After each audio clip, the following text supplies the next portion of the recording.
weekend has started early here on Sportswire Radio because we are in prime time, the brightest lights, the biggest stage, the only platform where all wrestling matters. And boy, we have got another great show planned. You're going to see a who's who of stars here that are going to take place in Saturday's huge IMF show, CyberSlam, another sold-out show there in the Palo Community Center. I'm going to obviously be supporting it. I'm going to make an announcement here for that. The guys have a lot of things to talk about. One of our favorites, a man that is, of course, a centerpiece of everything related to the IMF, and he's a member of our Hall of Fame. He's a member of management. He was really the master of ceremonies at the historic, successful Summer Bash show. Everybody's talking about that still in the backyard in the underground wrestling circuit. Mr. 100, but to me, he's really Mr. 1000, Mr. 100 himself. Dirty Donnie. Dirty, how you doing, my friend? I'm excited about tonight's show. We have a lot to talk about, especially when it comes to CyberSlam. Some great guys are going to be here, as always, to talk about the card. And how you feeling right now? Yeah, I'm feeling good, Tom. Coming off of that Summer Bash 2, went off without a hitch. Obviously, people love it. I see the numbers still climbing, and I mean, more videos are are almost at 2,000 subscribers on YouTube. Very, very. That's happy. Exactly right, man. So, I feel like we're going to hit that by the end of the week. After people see what we got in store for summer or Cyber Slam. Sorry, I got a list. So all these S's, Tom. Anyway, Cyber Slam is going to be, monster hit. Obviously, we took some polls. We let the fans do, the voting. Just trying to get them more involved. Tom. That's what it really is. I mean, we're here to perform, but we want to get the fans in it as well, and at least let them, have a say in what we do here. So, I'm here to, kind of inform the results of those polls for 3 huge matchups that we have. Yes. And honestly, hit on a couple other matches that we got, that people might not know. So all those people are here tonight to talk and defend for themselves. Hopefully, if they're not, well, they can piss off. They know what it is. They should have been here. So, yeah, Tom. Obviously, thanks for having us. Absolutely, my pleasure. But, you talked about results of a couple of polls that we had, and I obviously had the good fortune to vote in them, and I'm actually going to put that up on the screen, and I'm going to put the poster right afterwards. So for those that are listening and watching on Sportswire Radio, wherever you might be, in prime time, the brightest lights, the biggest stage, the only platform where all wrestling matters. Dirty, tell us about the results of those. I'll start with the U.S. Championship match. You got Isaiah Rage there, the champion, versus Sean Jovi. It's Summer Bash, absolutely. Unfortunately, Ace Diamond. Ace Diamond was voted ref. I'm not going to hint on that too much. I'll circle back to that at some point during the show. But, the poll is Ace Diamond's the ref for that. Ooh. All right. Boy, does that make things interesting. That definitely makes things very interesting. And then we got the Hardcore Championship match. That's going to be the champion JX versus Omen Black versus Monoxide. And that, which I really love this, the options were Extreme Rules, Elimination, and Palo Street Fighting. Tom, without saying, I bid you a fair adieu, Palo Street Fight obviously came out on top there. So that should be very, very interesting. Right. And, you have to think also JX might be the champion, but JX is not used to those kind of matches. He's used to different places in other states in the Midwest where he wrestles more standard wrestling matches. Now in Palo, not in Bremen, not in Michigan, not in OMW. Now he's in the IMF. Now he's in a different territory, a different environment. That makes things extremely intriguing. Especially with Owen Black, he's hardcore all the way. We know that. But this Monoxide guy, he's different. He's I like his style. I don't know. The guy's crazy, if you ask me. I absolutely listen. I mean, that's another dream match, and I think the poll that I think most people are going to be really fascinated with, especially after the video that's been circulating on social media, is this father-son world championship match. And I mean, this one's just really. I mean, I think this one's the one where I don't even know what to expect, and it got almost 70. It's pretty crazy. It's went as far, Tom, that I got both on Facebook, and it's pretty wild. I'll tell you that. out of all the matches that this could be, probably not the best for, Felix Jones. I can just say that right now. But we'll go ahead and we'll release that. Jones's mouth, I was like, I was kind of shocked, to be honest. I mean, trying to be as neutral as I can. I was shocked at some of the things he said about his father, who he's wrestling. I mean, this is one of the more, I guess, bizarre situations and the things that have been said there. And I mean, father-son matches are always personal, but this one might really take the cake. It reminded me of, I don't remember if you remember when Joe Stone called out Owen Black. You could say that. That's a good one. It was here actually about, I want to say 3 months ago, 3.5 months ago. But that's right. Because it's father son here, this one to me, this has a little more mistakes here. I mean, who leads the company after this? Like not leads, but leads, because Soldier GP is the champion. If somehow Felix has been Felix the last 2 days on social media has blown up. He's on Instagram every 15 seconds. Yeah. He's putting TikTok. I can't remember where, Tom. That's correct.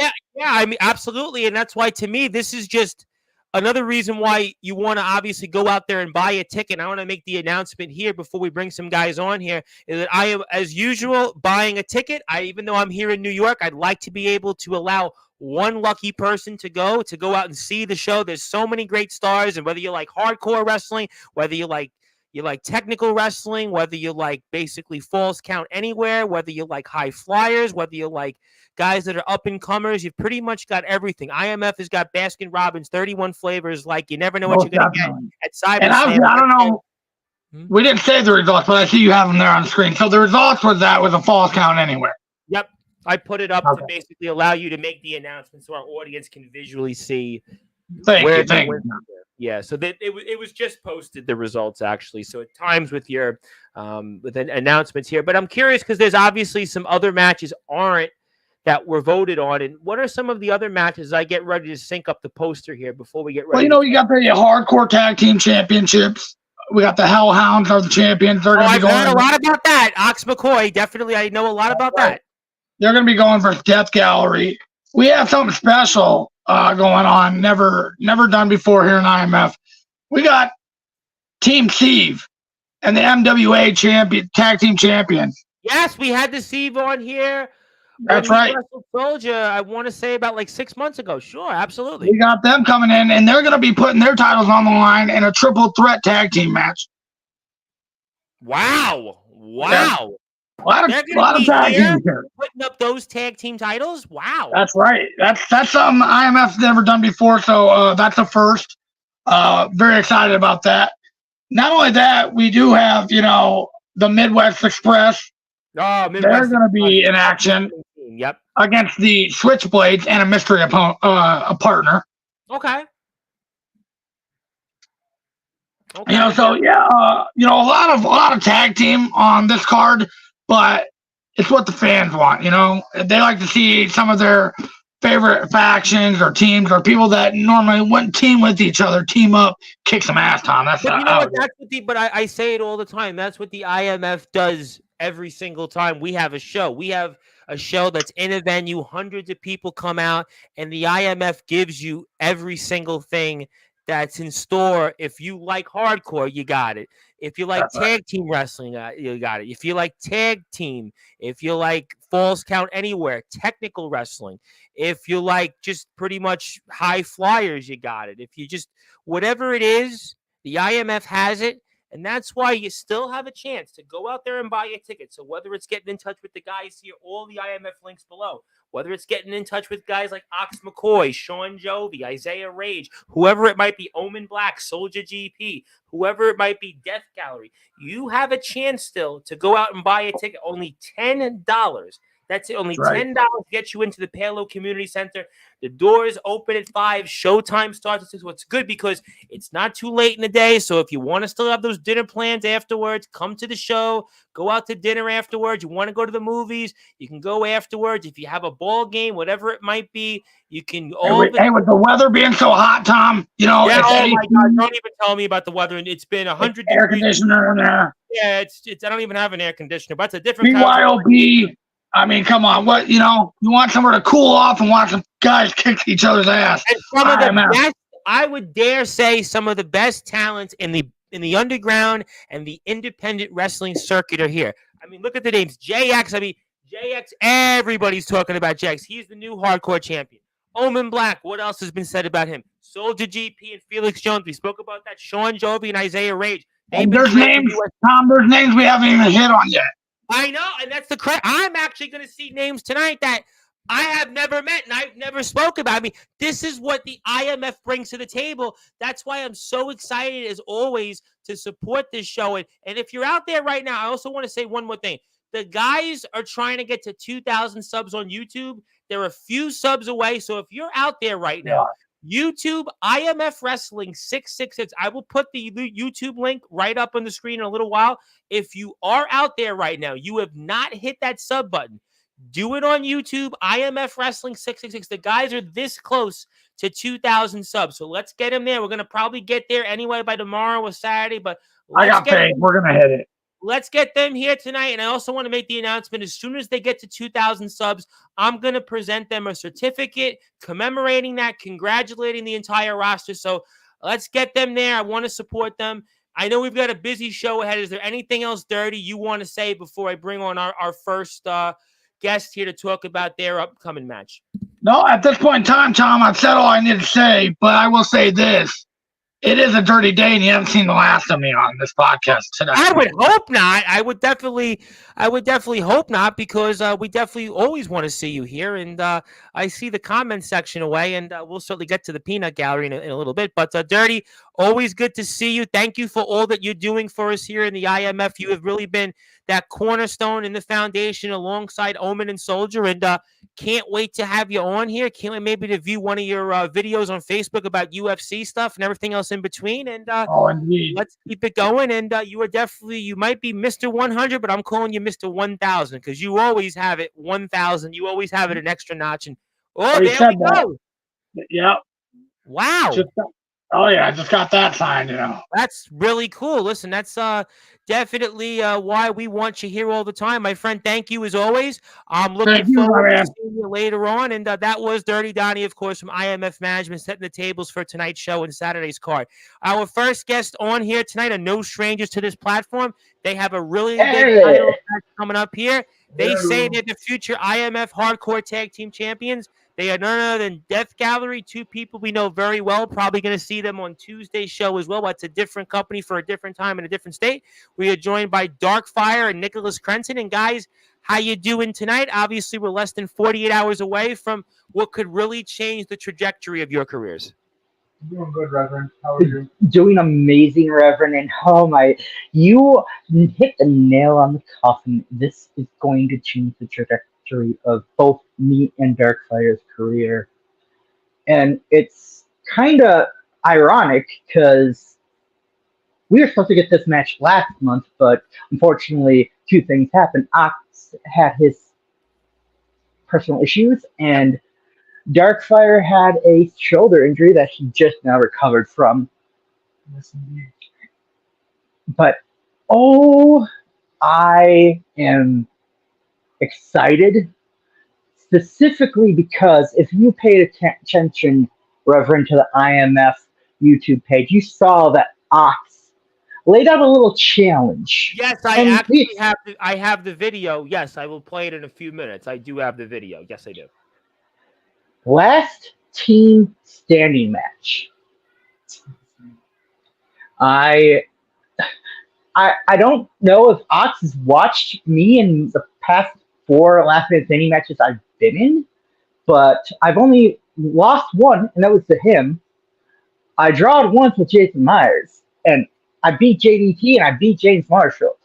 So Ox, you really picked the worst stipulation if you want to retain your belt. Well, I mean, you've got no question a different dynamic to this match. How do you plan for something like this? How do you prepare? Ox McCoy, I know you're coming in, and I agree with some of the things you've said so far, but we've talked about this the last time you were here. Unfortunately, the circumstances for what they were with Ox McCoy and why the match didn't happen, we're getting the match now. So let me ask you that in a different way. Do you think maybe the time, the extra, whatever it was, 3.5 weeks, maybe helps you guys because it gives you an opportunity to plan better for what's ahead this side? Is that a fair statement? It is in a way, but also, and as much as I hate Ox and I hate Uric, you can't truly ever really plan for that. You can prepare. Ox McCoy is one of the premier hardcore wrestlers in this circuit. I mean, guys know him from all over the place. You can never really prepare for a guy that's got messages in blood, reigns in blood, and is bound in blood. He eats, sleeps, drinks, bathes in blood. No question about it. I agree with you. Yeah, but I'm also very smart. I'm one of the smartest people in the ring when it comes to figuring people out. And I already figured out Uric. Brute force is his motto, and that is his downfall as I well. don't have to worry about your Who's the, you know what? This came up when you guys were here last. Who's the weak link in this situation? At first glance, some would say it's Uric, but some would maybe say it's McCoy because of the circumstances you guys last were in a ring with. What do you say on that? Honestly, in a way, they're both, but they're neither. Because But there's one guy it's weird to say this. There's one guy you've got to concentrate on to be able to get to where you need to be in this last team standing. Honestly, if we're, just from my perspective, and I think Darkfire here will agree, we get rid of Uric fast. We get rid of that kind of spitfire that just doesn't stop attacking that freaking honey badger that he is. And then we just got the big lumbering Ox. Well, you know what? I have Ox McCoy's video. I want to play it for the audience, and I know there's people that want to comment. I will get to you shortly, but since he's not here, let me play Mr. McCoy's video because it's obviously on my social media, and I want to give him that opportunity to have a word.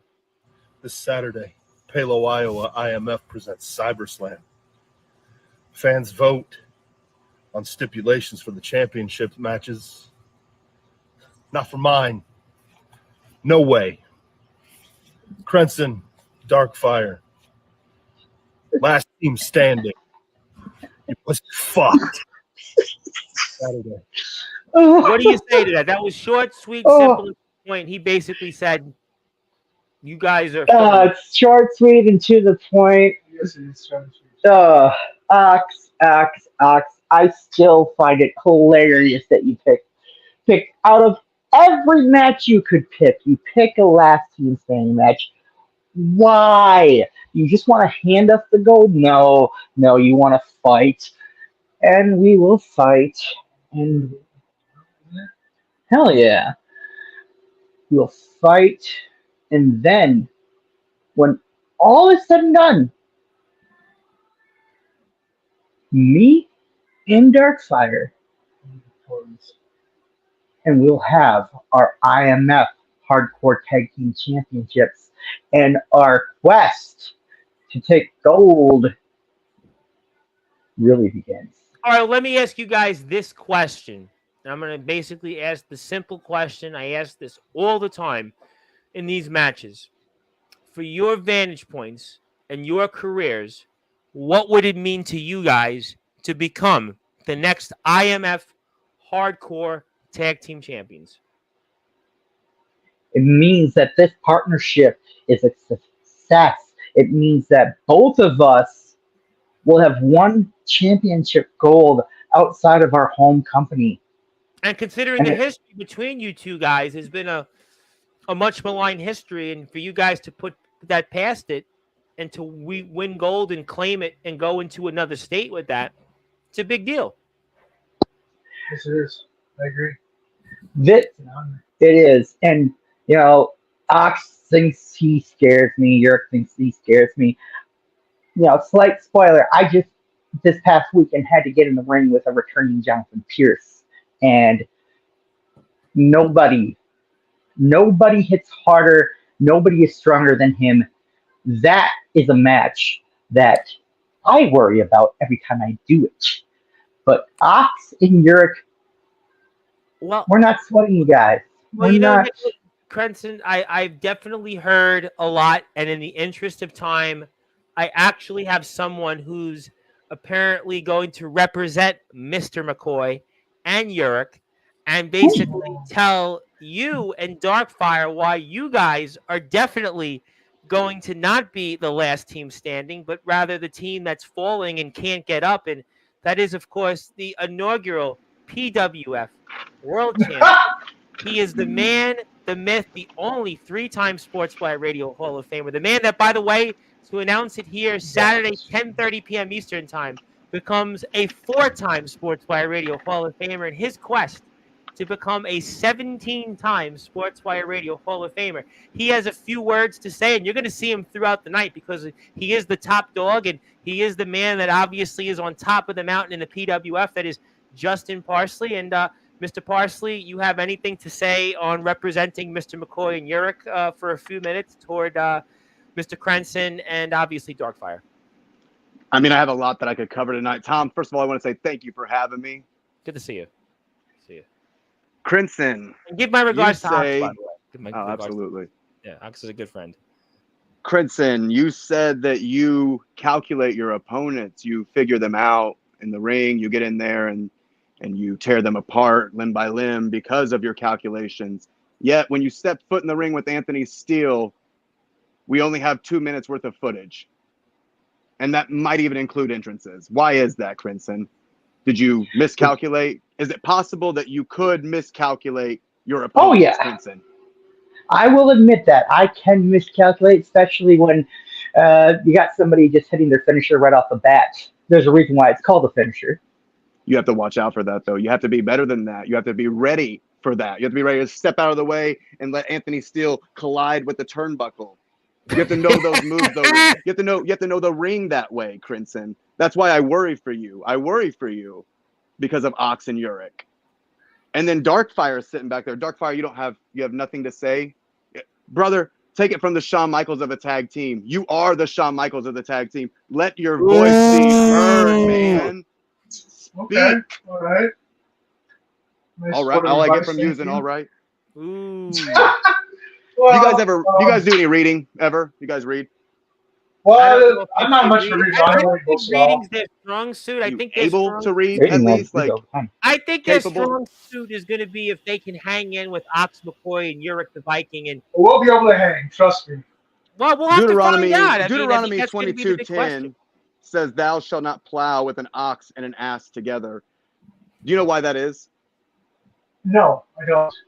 Well, because the ox is always going to outpower the work ethic of the ass. Ox has 2 asses. That's still no match for an ox and a Viking. I see. Interesting. Duly noted. It's your turn. Get it out of me. It's a funny thing is you say, yes, we can miscalculate everything, but I kind of love that because that means I have to think on the fly, and I prepare to do that this weekend. Darkfire prepares to do that this weekend. We're going to beat the ever-living shit out of Ox and Yurik. And I know Ox is a glutton for punishment, and you got Yurik being all wrathful and shit. But neither of them have the heart that me and Darkfire have, and neither of them are as stubborn as we are. Let me say this, because obviously I've got a few more minutes with all three of you guys. There's going to be a lot of people, though, and look at Death Gallery, and they're going to say Death Gallery don't belong in the same room or in the same match with an Ox McCoy. People are going to look at Death Gallery almost as this team that really, not that they have no shot, but they're a long shot, especially against proven commodities like Ox McCoy. Sure, Sean Jovi months back might have defeated Ox McCoy, but Sean Jovi's not Death Gallery. So your big challenge is not going to even be to prove it to yourselves, but there's going to be people, whether it's tonight or in the Palo Community Center, who look at you guys as almost kind of second-class citizens against true hardcore pros, true hardcore guys that look at guys like you, almost second-class backyarders, and are going to eat you for breakfast, lunch, and dinner, and are going to still bathe themselves in blood, be bound in blood, rain in blood, and send their messages in blood, that you guys are not ready to be IMF Hardcore Tag Team Champions, and will get probably a one-way ticket back to Wisconsin, where maybe there you can reign against, you know, some of the similar type talent. That's what some are going to say. What do you say to that before we move on? I guess we're going to have to prove them wrong, won't we? Definitely going to have to prove them wrong. And honestly, anybody who believes that and wants to go with this whole Yarder versus Indy, all this jazz, yeah, they can suck both our dicks. Oh.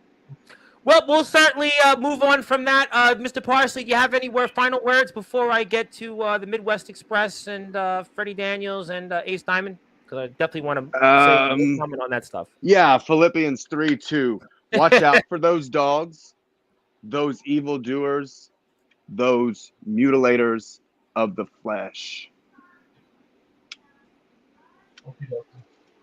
Well, I think I've got the point. I'm excited about the match. We'll certainly see who comes out and wins. Mr. Parsley, looking forward to seeing you, I'm sure, throughout the show. Guys, best of luck. Maybe you guys will have some luck on your side and change the trajectory of your careers and maybe have WCE, the ones that are on top of the IMF, because we think about last year and, you know, we think about IMF and WCE, but to potentially have 3 WCE guys with gold in IMF, that could be a conversation we might have next week. Stay tuned. Fellas, thank you so much. Good luck out there. Can't wait to watch the show. And definitely looking forward to working with you guys. Absolutely. Thank you guys so much. Justin, we'll see you later. We'll see you soon. Let me take you off the screen. We'll see you guys. Thank you very much. Going to bring on my next participants. I've got 1, I've got 2, and I can't find the Midwest. There you go. I've got here a slew of stars. I got Ace Diamond, I got Freddie Daniels, and I got Jason Myers, because we've got another match coming up here. And let me start with Freddie Daniels because he's looking at me. And Freddie, the floor is yours. Let me start with you first. No. I don't even know what you want me to come on here and talk about. Okay, you know, Jason here. I mean, he says he's the future, and like I keep saying, he's the past.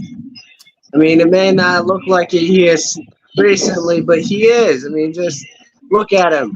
All right, he lets his partner call himself the greatest of all time. The future wouldn't do that, Jason. The future would step up and be the future. But that's not what you do. No, that's not what the future means. Yeah, he is the GOAT. World champion, GOAT. That's one more than what you have there, Freddie. Why shouldn't he call himself the GOAT? The future, on the other hand, stands for what is about to come. And your future holds an ass whooping. Ooh, wow. Woo, boy, you said a mouthful there, Jason. Midwest Express is definitely looking to steamroll you guys. And Ace Diamond, I'm looking at you because you're going to have a busy night here as usual. It's good to see you. But, I mean, what do you want to say here right now? Well, Tom, before I address the future, I have to talk about the past for a moment. You see, if you look at my ring, let's see if I can get that. A couple diamonds, right? WWE. I'm a couple diamonds short. Mephisto, I gotta wish him the best of luck in his future endeavors. Rumor has it, though, he's done. You ain't gonna see him at CyberSlam. You'll probably never see Mephisto again. And Felix, good luck winning a world championship without old Ace. You didn't win gold with me. You certainly ain't gonna win gold without me. As for this match, though, I'd say he has a better chance of winning gold without you. Oh, blah blah blah. Freddie may have lost his belt, and I'm very disappointed in him. But I know he can take you guys. I know that Freddie is better than both of you, all of you, and he's got the blonde Don on his side. He ain't a diamond, but you know what? He kind of looks like he could be one. I'm been pretty impressed with him. And then we got a mystery partner, a little ace up my sleeve, so to speak. Yeah, tell us about him. Who's this mystery partner you got? Oh, you don't like surprises? Why would I reveal to you who it is, let you prepare for them? That's just dumb. I'm not an idiot. I can see what you're trying to do. That's going to give you there. He's not wrong. I mean, so let me ask you this question then, Jason. That's an excellent point that Mr. Diamond makes, and he said a mouthful there. But, I mean, you have to just prepare for anything. I mean, there's no telling who it could be. I mean, for all we know, it could be Ricochet. I mean, Ricochet is a free agent. It could be someone. I've been scouting him. Right. He's out there. He's a free agent. I've been in the circuit. I mean, that's funny. Ace doesn't have that much pull. And to worry about what I'm preparing for, I don't need to know who your mystery partner is to prepare. Because preparing doesn't go just for who you're in the ring with, but throughout the whole company. Who you might face next. What you're going on to be. No, but it helps. It helps. And I ain't giving you that little bit. I ain't giving you any little centimeter of hope that you're going to beat us. I know I'm going to beat you guys. Who took Freddie's title? Josiah, the Prodigy. That's our third partner. That's the third member of Midwest Express. We have 4. And 3 out of the 4 hold gold. You know what? Josiah's lucky. I couldn't make it to back Freddie up. If I was, Freddie'd still be champion. You can so bet you can throw him in a match he doesn't want? Throw him what? Make him lose. Throw him in a match he doesn't want? Make him lose his gold anyway? You keep saying you're making excuses. So let me do the talking, okay? Listen, your little best friend, the Prodigy, the King, Josiah, whatever he wants to call himself, he got a fluke win. You guys got a fluke win over the tag champs, and now you guys are also holding tag titles. Y'all got a bunch of fluke gold, as for what I'm concerned. Okay, and this Saturday, when we come to beat your ass, me and the Blonde Don, it doesn't matter who our mystery opponent's going to be.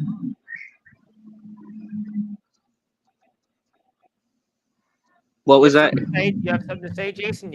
I'm kind of waiting for you. He cut out there at the end for me. Well, I got somebody else here right now. I've got Mr. Blonde Don himself, who's here now. The wannabe boxer shows up. But to get back to Freddie. I'm sure you've been hearing a lot over the past few minutes, and tell me what's on your mind and what would you like to say to the world? Who, me? Yes, sir. Yep. You're here with us live. Talk to me. All right.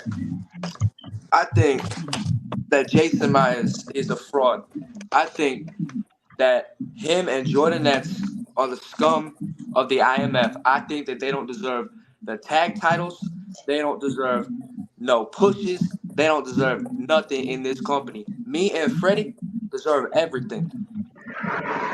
They are overrated. They are overbooked.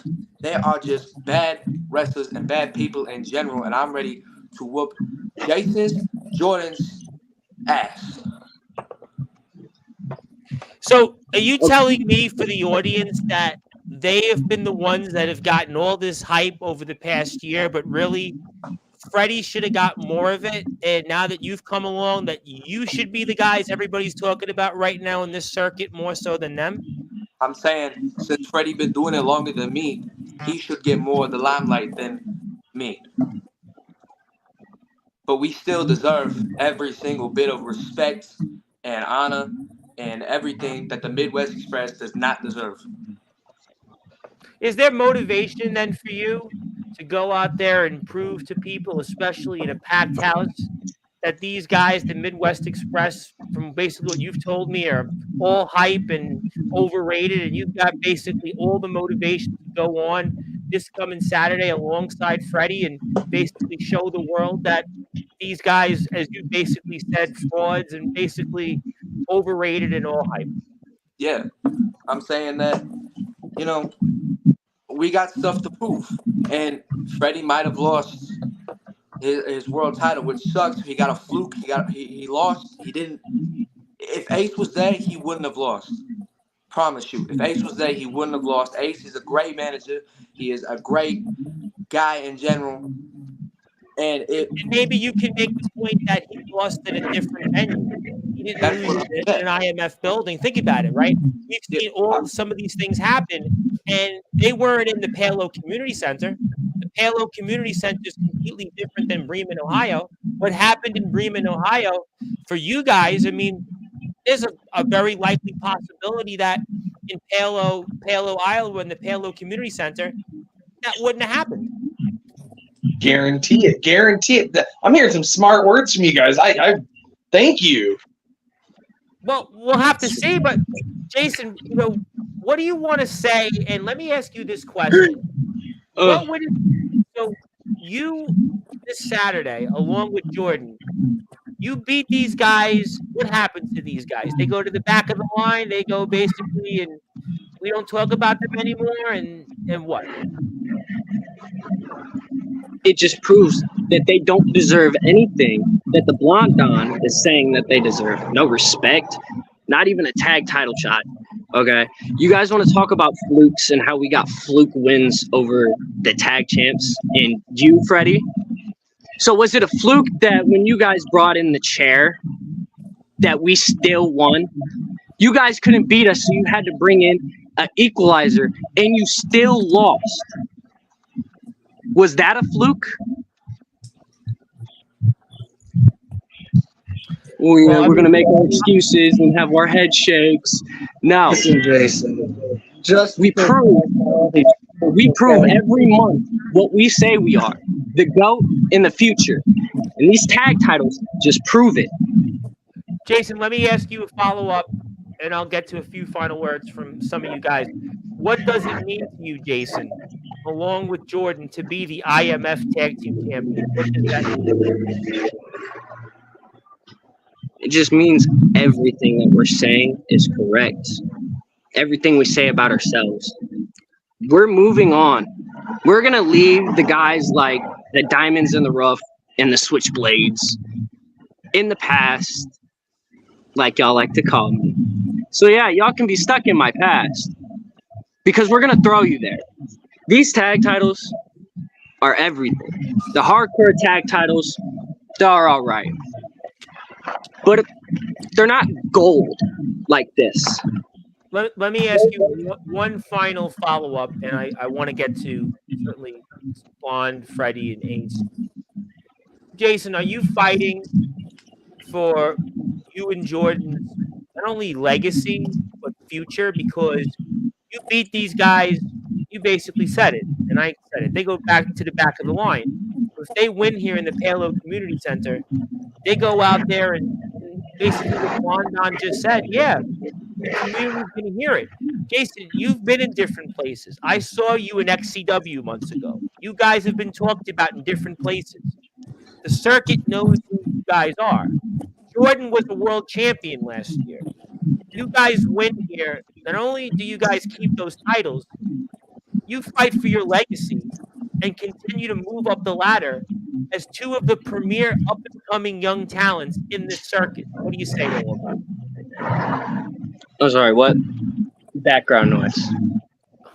I'm going to rephrase it. So basically, you guys are fighting for your legacy right now. You guys think that this Saturday you beat these guys. Not only do you continue what you've done over the past year, but move on to be alongside with Jordan, basically two of the premier up-and-coming stars in this circuit. Yeah, we're here for sure fighting for legacy. And if these guys, and I doubt it, but if they manage to beat us, yeah, I'll give you your flowers.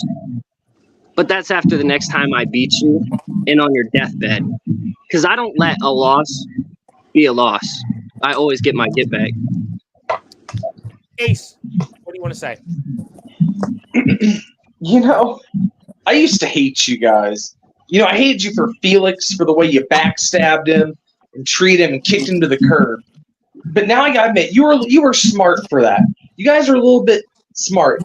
But you're also cocky, you're arrogant, you think you're better than everybody else. You're good. I'll give you that. Maybe in another reality, you're diamonds in the rough. But not this one. You're just a little bit short of my expectations. My guys are going to beat you because they're just that much better than you. Freddie and Blonde Don, what would it mean to you guys to win the IMF Tag Team Championships? It would mean holding them again, because what everyone keeps saying here and forgetting is because I've already held them once, and I can come back and I can do it again. And when I beat you, Jason, this Saturday, I'm going to stand over your body and I'm going to tell you, boo-hoo, get over it. Because that's what you and Jordan need to do. You need to get over the fact that you guys are not as good as you think. All right. Well, you know what? I think we're going to see the talking come to an end here coming up this Saturday. Palo Community Center, tag team titles on the line. Anything else anybody else wants to say before I move on to get to some of the other participants here coming up that are going to be alongside you guys wrestling at the IMF's latest show, CyberSlam? Good luck. That's all I got to say. Good luck. Okay. I want to say one thing. I hope Soldier beats Felix's ass. Put that little boy in his place. I can agree with that. I agree with that. All right, well, you know what? That Felix did that was smart was leaving you guys. I wouldn't want to be with somebody like Ace either, or Freddie. I'll tell you what, I'm not touching that with a 10-foot pole. I think that's going to be the end of the show, Felix and Soldier. I am not going near that because get him out of here. Get him out of here. I'm going to move on from that and go away from that. But guys, thank you very much. I'm looking forward to the match. We'll certainly see who comes out on top. I'm going to get you here. First of all, I can't find. There's so many people. I need a scorecard with the links backstage. Blondon, thank you. So nice to meet you. Champ, I'll see you soon. And Freddie, we'll definitely get you back on top. Before I bring on Il Drago and bring on some of the next participants, let me get through comments. I got a ton of comments, and people have been wanting to talk, and I want to at least allow them to say hello. Big Man Cam, who I might have something to play for at the end of the show, says, "Hi, IMF. I support and love and respect you guys, no matter heel or babyface." Basically mimicking Zilla. I'm sure you've seen Zilla by now. Craven Rage said, always support everyone who goes out there. Craven Rage is in the house Tuesday night. We'll be talking WC then. Where in the world I am? I'm here right now, DG. How you doing? Nice to see you. And I was late because, as you can imagine, we had a lot of technical difficulties, and that does happen. That's the beauty of technology. Sean Jovi, you got a lot to say about him next. Zilla's my favorite emoji guru. Best I've seen since ICW superfan Sam Jeffries. We're going way back in the time machine there. Okay, so let's go here and says IMF. Yes, they got rid of the 666. Thank you. I will take that off the screen. I also want to say hello to my friend from over in Pro Wrestling Magic, Clash of the Castle. I just watched that. Mikey front row. Thank you, Mikey, for your support. Appreciate that. Big Man Cam wants a taste. We're getting close to 2,000 subs. Yes, we are. Yes, Sean Jovi beat Ox McCoy twice, but Nicholas Crenson and Darkfire ain't Sean Jovi. I don't know if I have a heart of gold. I just might be down to blood. Parsley reminds me of a blonde Adam Cole. I'm going to move on from that because Parsley shut it. I don't know about that. Parsley has as big an ego when his certificates are more visible than mine, but I don't know how to answer that. Imagine a world where 3 WC boys take home IMF gold. If it happens, there'll be a party in the greatest drunk city in America. Don't know if that's going to happen with Ox McCoy. I got to be honest. Ox McCoy ain't going to let that happen. Something tells me. Ain't gonna happen with Jovi either. Yeah. Well, we'll find out. Thank you very much for getting me to 800 subscribers. We'll get to that later. In the interesting time, let me get the comments. Ace is here. He ain't shutting up. He ain't going away anytime soon. I'm going to put that out there right now. You're here, and I want you here, and it's good to see you. I hugged Parsley once. It was wonderful. Future U.S. champ Sean Joby. We'll certainly talk about that in about 20 minutes. I asked my father for forgiveness, but he never replied. Must be working on a new tour. I think John Bon Jovi's got voice problems right now. Thank you very much for that, Juan Don. How you doing? Congratulations, Sean. Dirty Donnie wants to say the Juan Don sounds like the Water Boy. I don't know about the Water Boy, and he'll be on soon. Okay, I've read everybody's comments.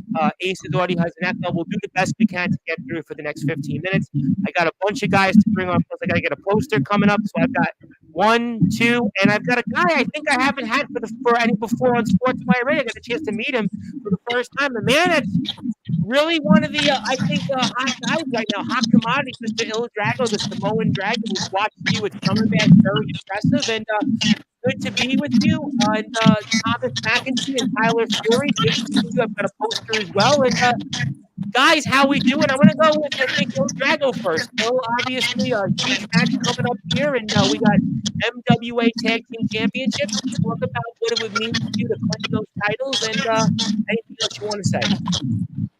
Well, for most part, thank you, Tom, for having me on the podcast. I appreciate it. I've been trying to do a lot of work at IMF and blowing up on the scene of even backyard and underground/independent scene. What it would mean to me to take the tag titles off would mean a lot. Excruciating pain to witness and go through the match, knowing that I'm part Samoan, and a lot of guys get nervous when they find out that I'm Samoan, but don't let it fear you. So I try and leave a good show. I try and entertain the fans. It would be a monumental grasp for me if I could get the gold for tag titles with my tag partner Prince, who can't be on the podcast right now, sadly. But other than that, I hope you guys, the fans, come out to the show. I hope all the Usos come out. They love being entertained. We're gonna put on a great show, and I hope everyone's ready to rise from the flames. Absolutely, no question about it. And I've got the poster here, so we have it right up here because I was able to find the poster. Thank you very much. So let me say hello to Tyler and Thomas. Guys, nice to meet you for the first time. And talk to me about what you would mean for you guys in your careers to win these championships, and anything else you want to say to the audience. And yes, I know there's an echo issue, and I don't know what the echo is. I'm going to mute Il Drago as well and see if that'll fix it. No, okay, he's muted. Let's see now if it works. For you guys, Thomas and Tyler, talk to me about what would it mean to you to win these titles. You can explain it, Thomas. Well, I'm going to be honest with you, Tom. When I came into IMF, my first match, and I managed to get the pin, I thought to myself, maybe I should take it all the way. And when I heard that this was a possibility to fight for the NWA Tag Team Championship, I jumped on right away. You see, Tyler reached out to me and he asked me if I wanted to become part of his tag team. And you know what I told him? I told him yes. Main reason why is because we got a common goal, and that's to take those belts home and to entertain the fans out there. That is our main goal. Okay, so we figured out the echo issue. It's on Tyler Fury. I'm going to mute everybody until I can get to Tyler Fury, so bear with me 1 second. Tyler, I'm going to bring you on to the podcast. I apologize for the delay. But, Tyler, I take it over to you now. And what do you guys want to say here about this match coming up Saturday? Thank you, Tom, for having me, by the way. For this Saturday, it's going to be monumental. Me and Thomas, who I've never really ever talked to other than when I reached out to him after I saw him beat Felix. After that, I was like, maybe this could work. So when I reached out to him about this opportunity for me and him to be a tag team and participate in this match, I just looked at him and I said, can we do this? Because I think we can. And once I saw that this opportunity was available, I took it firsthand and I said, I'm going to do it. Now, this would mean a lot to me and this would mean a lot for Thomas. Like, none of us have held tag team championships before. So I think, personally, me and Thomas can carry it all the way. Now, I'm a positive guy and I can say that either way, we'll do good in this match. Whether we win or lose, I can say that we are going to put on a beautiful match. Okay, fair enough. Thank you for that. I'm going to keep everybody muted except Ace Diamond. Ace, I apologize for the stance, but we figured it out. Ace, a lot on the line here. I mean, you certainly heard earlier a lot about maybe capturing IMF Tag Team Championship. For you, Ace, I mean, you could be capturing not only the IMF titles, but those MWA Tag Team Championships. A lot on the line here. And how do you keep Prince and Il Drago basically focused to win some gold and really show why you are the eyes of professional wrestling? Well, it is a big moment, and the best thing about it is diamonds in the rough are always going to be a part of this match. And to make it even better, we're going to walk away with those belts. You see, I'm getting to the point where I'm starting to feel like Bill Belichick a little bit, After you start winning so many championships, like it almost starts getting boring, You and mean you almost tell me you're going to have a 21-year-old girlfriend next? Because apparently he's going out with one of the Patriots cheerleaders. Is that what you're telling me? A 24-year-old girlfriend, whatever it is, 21? I can't address that, but what I can say is, I won't start losing on purpose just to mix it up. We're going to keep going at it. Il Drago, Prince, they're both diamonds. I got full faith in both of them, and this is a match, and if my only concern is, if it was up to me, it'd just be a 2-on-2. I wouldn't have these guys involved, especially when one of them's going on about how we're going to do good, win or lose. I'm sorry, how can you do good when you lose? You either do good and win or you do bad and lose. There's no in-between for Ace Diamond, and that's the difference for my guys. We always want to win, and if we don't consider it good. Let me ask you one follow-up question, Ace, and I want to get to Il Drago, and in the interest of time, just because of the audio issues, I'll go with everybody very quick. Ace, you got another team in the mix. They aren't here. One of those competitors is the Steve. He's been here in the IMF before, so you probably have a little bit of an idea. How do you get Prince Chia and Il Drago to be able to focus on them and what they bring to the team? It's you just do what you do every match. If you start putting pressure on yourself, that's when you start making mistakes. Yeah, the Steve's a name. Yeah, they're holding some pretty big belts. It's a big deal, but you can't tell yourself it's a big deal until you're holding those belts.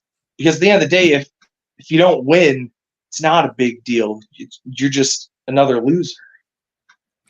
Well, we'll have to find out. I'm going to bring Il Drago in here, and I'm going to basically keep everybody on mute till I get to Mr. Drago. There you go.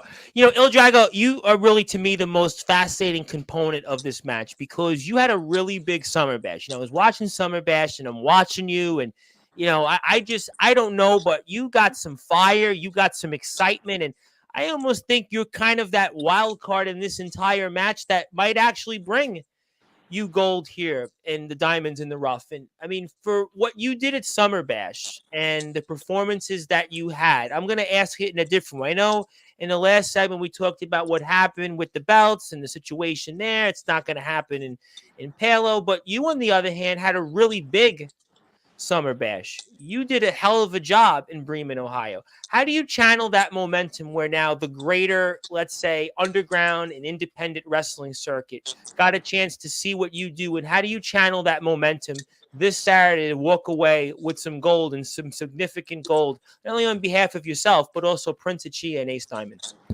Well, Oos, I'm a big believer in energy. So the only thing that I can find or try to channel more is bigger energy, bigger moments, and bigger moves. I got more up my sleeve. I got more waiting to come. There's more things that I could do, I guess, in solo exhibition matches than I would be able to do in TADs. But I love doing TADs because I love bringing out the Russian, the Italian style wrestling, the Samoan style wrestling, and to blend it together with a partner is even more amazing to get in there and do more magic. To finally come out of the wet works and come out of the mud and finally show the world and the underground industry of wrestling what I got is truly a blessing, and I couldn't do anything else more. But out of why, like, I want to do more. Every time I get out there and do more, I want to do more and more and more. So there's really never a bar to set. I try and set myself up over the bar every time I go out there. I'll overdo everything that I can, whether it's performing, whether it's trying to keep the Samoan tradition, keep the wrestling tradition, keep kayfabe alive, whether it's trying to keep gold, trying to get gold, prove for my first title holds for it to possibly be tag titles from another company would be golden for the indie scene at IMF. And I would like to achieve that, and being one of the first Samoans in IMF, I think that would add to the recognition of being a great underground wrestler. And we know the Samoan history, even in tag team wrestling. You think about Samoans in the sport of wrestling, it's single-handedly the greatest subsect of wrestlers, period. People have talked about the Hearts. Okay, the Hearts definitely, sure, but the Samoans, I think, currently have the edge because of just how many Samoan members are in this circuit. So I'm excited. I need to get you on in a solo spot, but we'll leave you here a second muted. Let me come to Thomas because you share my name, and I want to get to you next before I get to a few final thoughts. Thomas, you're in a big venue. You're in a big crowd. You have a lot of people who get a chance to see you here for the first time. And don't tell me how you're going to win these belts, but tell me how you're going to channel this big crowd, but also how you're going to be able to prepare for your opponents who aren't here, the champions. Well, to be honest with you, Tom, there's a lot of things that I do. Number one, it's called you always feel the fans. When you get that adrenaline pumping in your body, you just can't be stopped. And number two, if you ever get to an opponent that you can't take on, you always muster that little bit of push that you have left, and you just might get that upper hand. There's the two things that I follow, and as my win-loss record goes for an IMF, it went pretty well. Yeah, I would agree with that. You have some momentum, so you have to use that momentum to fuel you this Saturday. You're coming in with momentum. Exactly. That is the main purpose. That is the main thing that makes a wrestler a great wrestler. And I'd like to top off something about someone saying, if you lose, it's not a good match. No, that's not how it works. That's how someone with an ego works.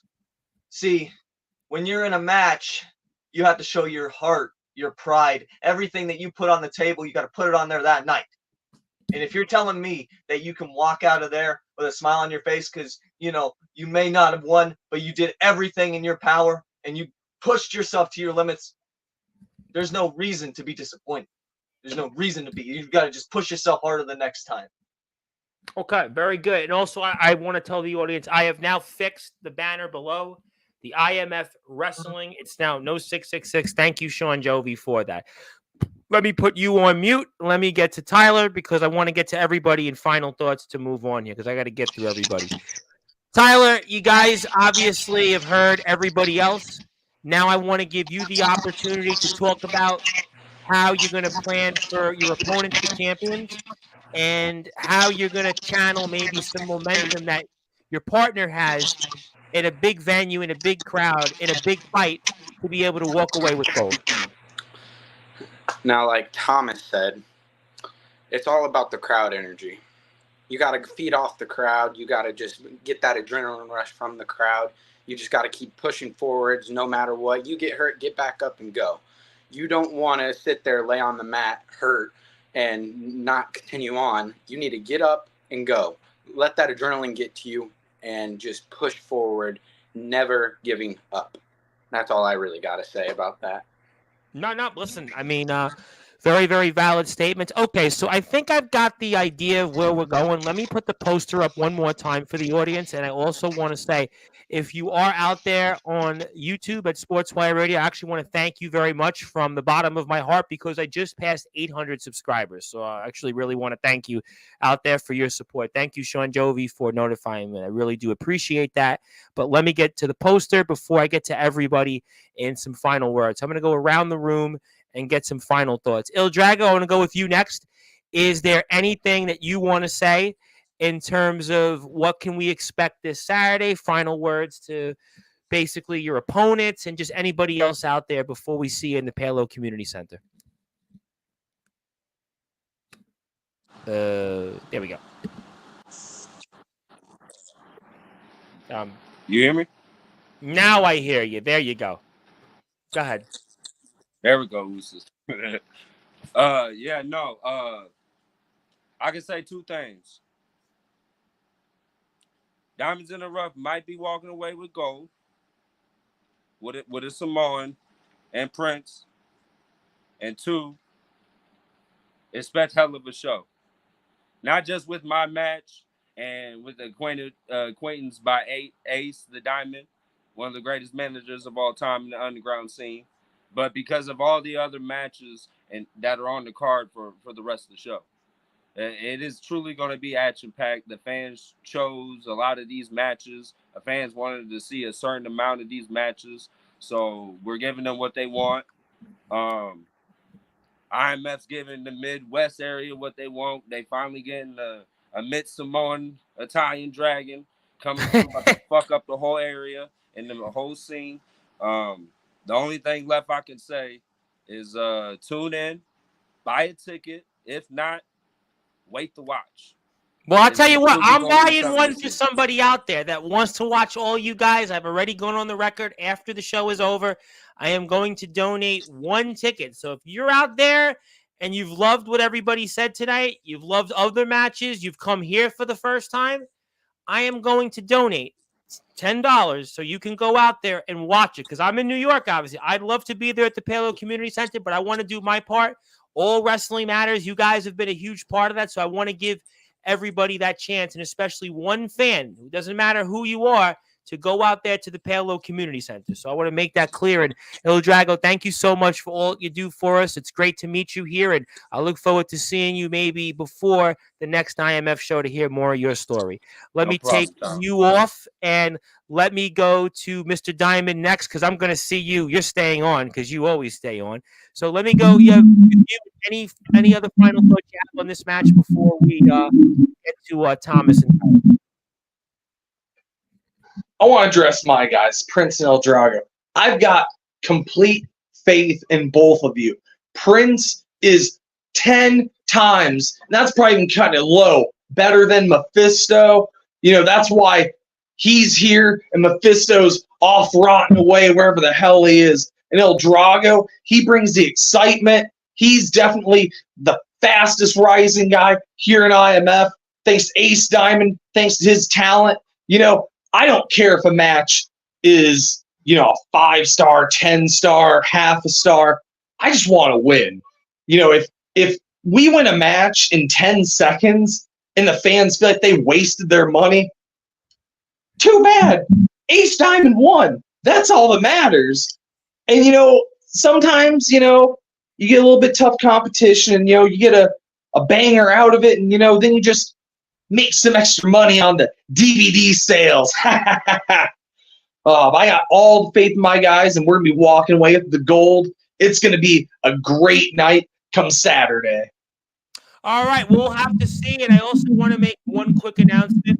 The IMF guys are 4 subs away from 2,000. So there's 26 people out there watching right now. I'm going to push the link up a little further on my Twitter and also some other pages shortly. So if you're out there, I want you to tell one of your friends. I want one of your friends to tell one of your friends.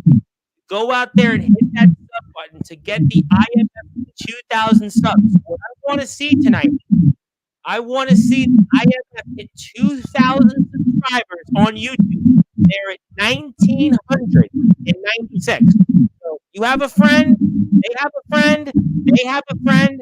All they need to do, hit that sub button, get the IMF 2,000 subscribers.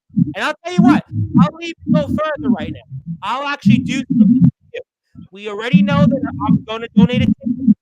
Whoever is that 2,000 subscriber, I will announce you on air as that 2,000 subscriber. So we're 4 away. Let's help us get there. So I want to make that clear. So keep this up here for the next, 30, 40 minutes, whatever we're on here. So that's all good. Thomas, I want to go to you next. I want to give you the floor. And I want to move on to Sean Dovey, Easter fan, because you always seem to stay in these spots. So, Tom, anything else you want to plug, share, or say? And I pass the baton. Well, if there's one thing I got to say, Tom, it's that I'm going to put every ounce of energy that I have into this match, into the dedication of it. I'm going to put every single ounce of strength that I have to this one shot. The reason why is because the fans deserve it and everybody deserves it. My tag partner, he should be the same way. So, get ready for this weekend, and I am very excited to be able to prove myself in that ring with them tag team members and everybody in the crowd. All right, you know what? I definitely hope so. I hope it's a great match. I'm looking forward to it. Tom, it's so great to meet you. I look forward to seeing you more often on Sportzwire Radio, and best of luck. Thank you. All right, we're going to take you off the screen, Il Drago. We're going to take you backstage. And Mr. Diamond, we're going to have on a familiar face that I'm sure you know very well. And certainly you're going to actually be a huge part of this match. And you're not standing around the apron and giving out your certain wisdom. You're actually the referee. And we talked about it at the beginning here. It's the U.S. title match, Isaiah Rage and Sean Dovey. And resident rock star, America's resident rock star. I know you have a lot to say. I'm giving you the floor to start, and tell us what's going to happen here this Saturday, Palo Community. I'm always saying this because Ace sucks, but can you mute his audio? He's killing my ears right now. And I got you. There we go. There we go. Everybody with audio problems tonight. Seriously, yeah, what is the audio problems? I know. Ace was giving my ears bleeding there. So It sorry to is. mute you, buddy, but I'm more important if you know what I'm saying. I've got right across the street from me, my entire neighborhood is being paved, and yet I don't have the audio issue. I don't know, but Mr. Jovi, let me give you the floor. Yes, Tom. Finally, your American resident rock star is back on Sportswire, and I am excited for tonight because I get to tell the world why Ace Diamond is going to count the pin for me. Ace, you don't have a choice. I saw your little promo where you're, texting and cheating and doing things Ace Diamond normally does. And that's great. But I too have a plan. And I want to make sure that plan comes into full fruition when I destroy Isaiah Rage and win back my Keith Howard United States Championship. I mean, that's very well put there, Jovi. You kind of just hit on what I was here for. And, Dirty's here to address you, Ace Diamond. I may have 4 eyes all right here, my man. All right. But they can clearly see what you posted for the world to see. You cheating on multiple devices, Ace Diamond. I'm talking to you. You can look right at me. I see your sunglasses are pulled up. All right. So this is what the deal is, Ace. This is how it is. Because you only faked about eight pull 8 votes, I would say, So some people did vote for you. So I'm going to let you continue to be the referee in that match. All right, I'm not going to take that from you. But this is not going to be a diamonds in the rough party. I'm going to let you know that, because just to even things out, I'm going to have a special enforcer. And that special enforcer, Ace, is going to be none other than Levi McDaniel, my man. Levi McDaniel, the legendary Levi McDaniel's the enforcer. That's right. Oh, my goodness. When a plan comes together. I'm going to get you know what it is. Whoa. Whoa. See, Ace, I'm going to leave you with that. That's all I was here for. Try cheat again. You see what happens, Ace. Wow. Well, you know what? That's certainly a bombshell like no other. Ace, I am going to unmute you. Thank you. Thank you. This is heinous crap. You know what? I would be disgusted with this foundation if I was a fan. If I wanted, there was like, dude, I'm going to vote, which, I can't say I know what that was like. I don't know what you're talking about, doctored footage. There's something fishy going on. This is disrespectful to all the fans that voted for Ace Diamond.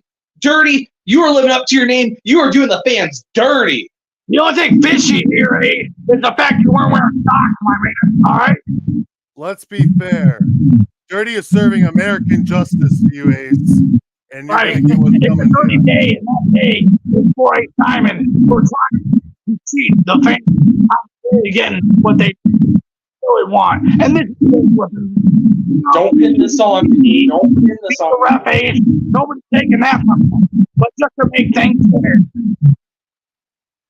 we got the special enforcer. I know he'll do his job very well. You want to say something, Ace? Well, I mean, first of all, I guess if we really want to go there, I was going to call it down the middle, just like I did, with Mephisto versus Isaiah. I have ref experience, so I don't know what the concern is about. But you know what? That's fine. Levi's just going to be there to watch me do my job. He's just going to be a glorified fan. If you don't know what right. Then why did you try to... I didn't. I don't know what you're talking about. You're accusing me of not wearing socks. I wear socks when I shower. Or shoes. So world.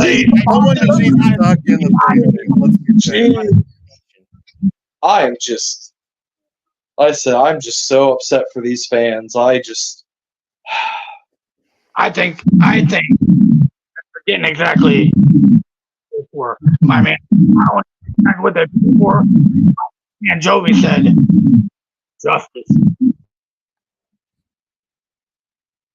Well, Mr. Jovi, you've got the gold here. You didn't have it in Bremen, but you're back in Palo, and this time you're in a setting with Levi McDaniel as the special enforcer, so that's got to certainly make you feel good to going back to being America's resident rock star that holds the championship that's represented by all 50 states. And I guess you can count, Guam and Puerto Rico? Or aren't they a part of the U.S. technically, right? Guam and Puerto Rico? So, all states and territories matter, Tom. There you go. There you go. That'll be next year's slogan. All wrestling territories matter. In America. Well, that may be worldwide. So. We'll go worldwide. I don't want to single anyone out. But talk to me about your thoughts on that. On good old Levi? Yeah, basically him being the enforcer to kind of even things out here, more or less. I mean, shocker. I think the resident rock star is very excited. You see, now the field is level. And Ace, that's the part where you're going to struggle the most. You have to play fair now. You can't play favorites on Isaiah. You can't have any of your little diamond boys show up and interfere. There's no dirty tricks. It's all set for me, baby. The American-made rock star is coming for Isaiah. And you know what? Speaking of Isaiah, I do have a bone to pick with that man because he decided to jump off the same shed I jumped off of, but had the chance to do it first. Sir, I thought of that the moment I got there. And if that man wants to play aerial Warcraft, I will also play the aerial Warcraft. We're going to have an air show in Palo, and I don't think the world's gonna be ready for it. Sean, let me ask you this: what did you learn from Summer Bash against Isaiah to help you this Saturday back in the Palo Community Center to reclaim the U.S. title? I learned a lot, Tom. I learned not to underestimate my opponents. I learned, most importantly, that I'm not going to get hit in the head with a goddamn Folgers can of coffee again that's rusty as hell. So because that's what happened. It's tradition in Ohio. Huh? Mostly because I'm not in Ohio, because Ohio is notorious for giving me paint and coffee cans to the head. It's notorious. But now that I'm not in Ohio, Isaiah, I'm back in Palo. You're going to be in Palo. We're going to have one hell of a brawl. And, oh my God, Isaiah. And there's the footage. Yep, that's what I think Nicholas Crenson, somebody wanted me to play it. And that's all she wrote. And Isaiah Rage wins the U.S. title for the first time. And thanks to Ace. And Levi will certainly make sure that doesn't happen again in Palo this time, rather than in I can't wait to see me win Keith Howard in a few minutes when Ace opens his big mouth and says, "Oh yeah, Isaiah's the best. I'm going to issue an open challenge for him." How well did that go for you, Ace? I pinned him 1, 2, 3. I won the title. And yes, I may have lost it in Bremen, Ohio, but back at the Palo Community Center, that's where your resident rock star shines. Let's bring in Ace. I'm going to take you off mute. You have anything you want to say? Show the footage again. You've heard Jovi speak. The floor is yours. You know, I only open my mouth because I believe in my guy. I believe in all my diamonds. And, you know, you got a fluke win. You know, we were talking about flukes earlier. Fluke win describes, oh, look at that. Look at that. See, that's the footage I want to see. You know, we're just playing some footage of Ace as a referee. And you know what happened? I stopped. We saw the footage here on Sportswire Radio. I took a crutch from Isaiah Rage and stopped him from hitting Mephisto. That is video evidence. Y'all can't deny it. Can we just take your ass to Wrestler's Court and call it a day? What's that? I want to take his ass to Wrestler's Court and call it a day. Well, he needs to go on trial for all his wrongdoings, man. Ace, there's no dirty chicks this time.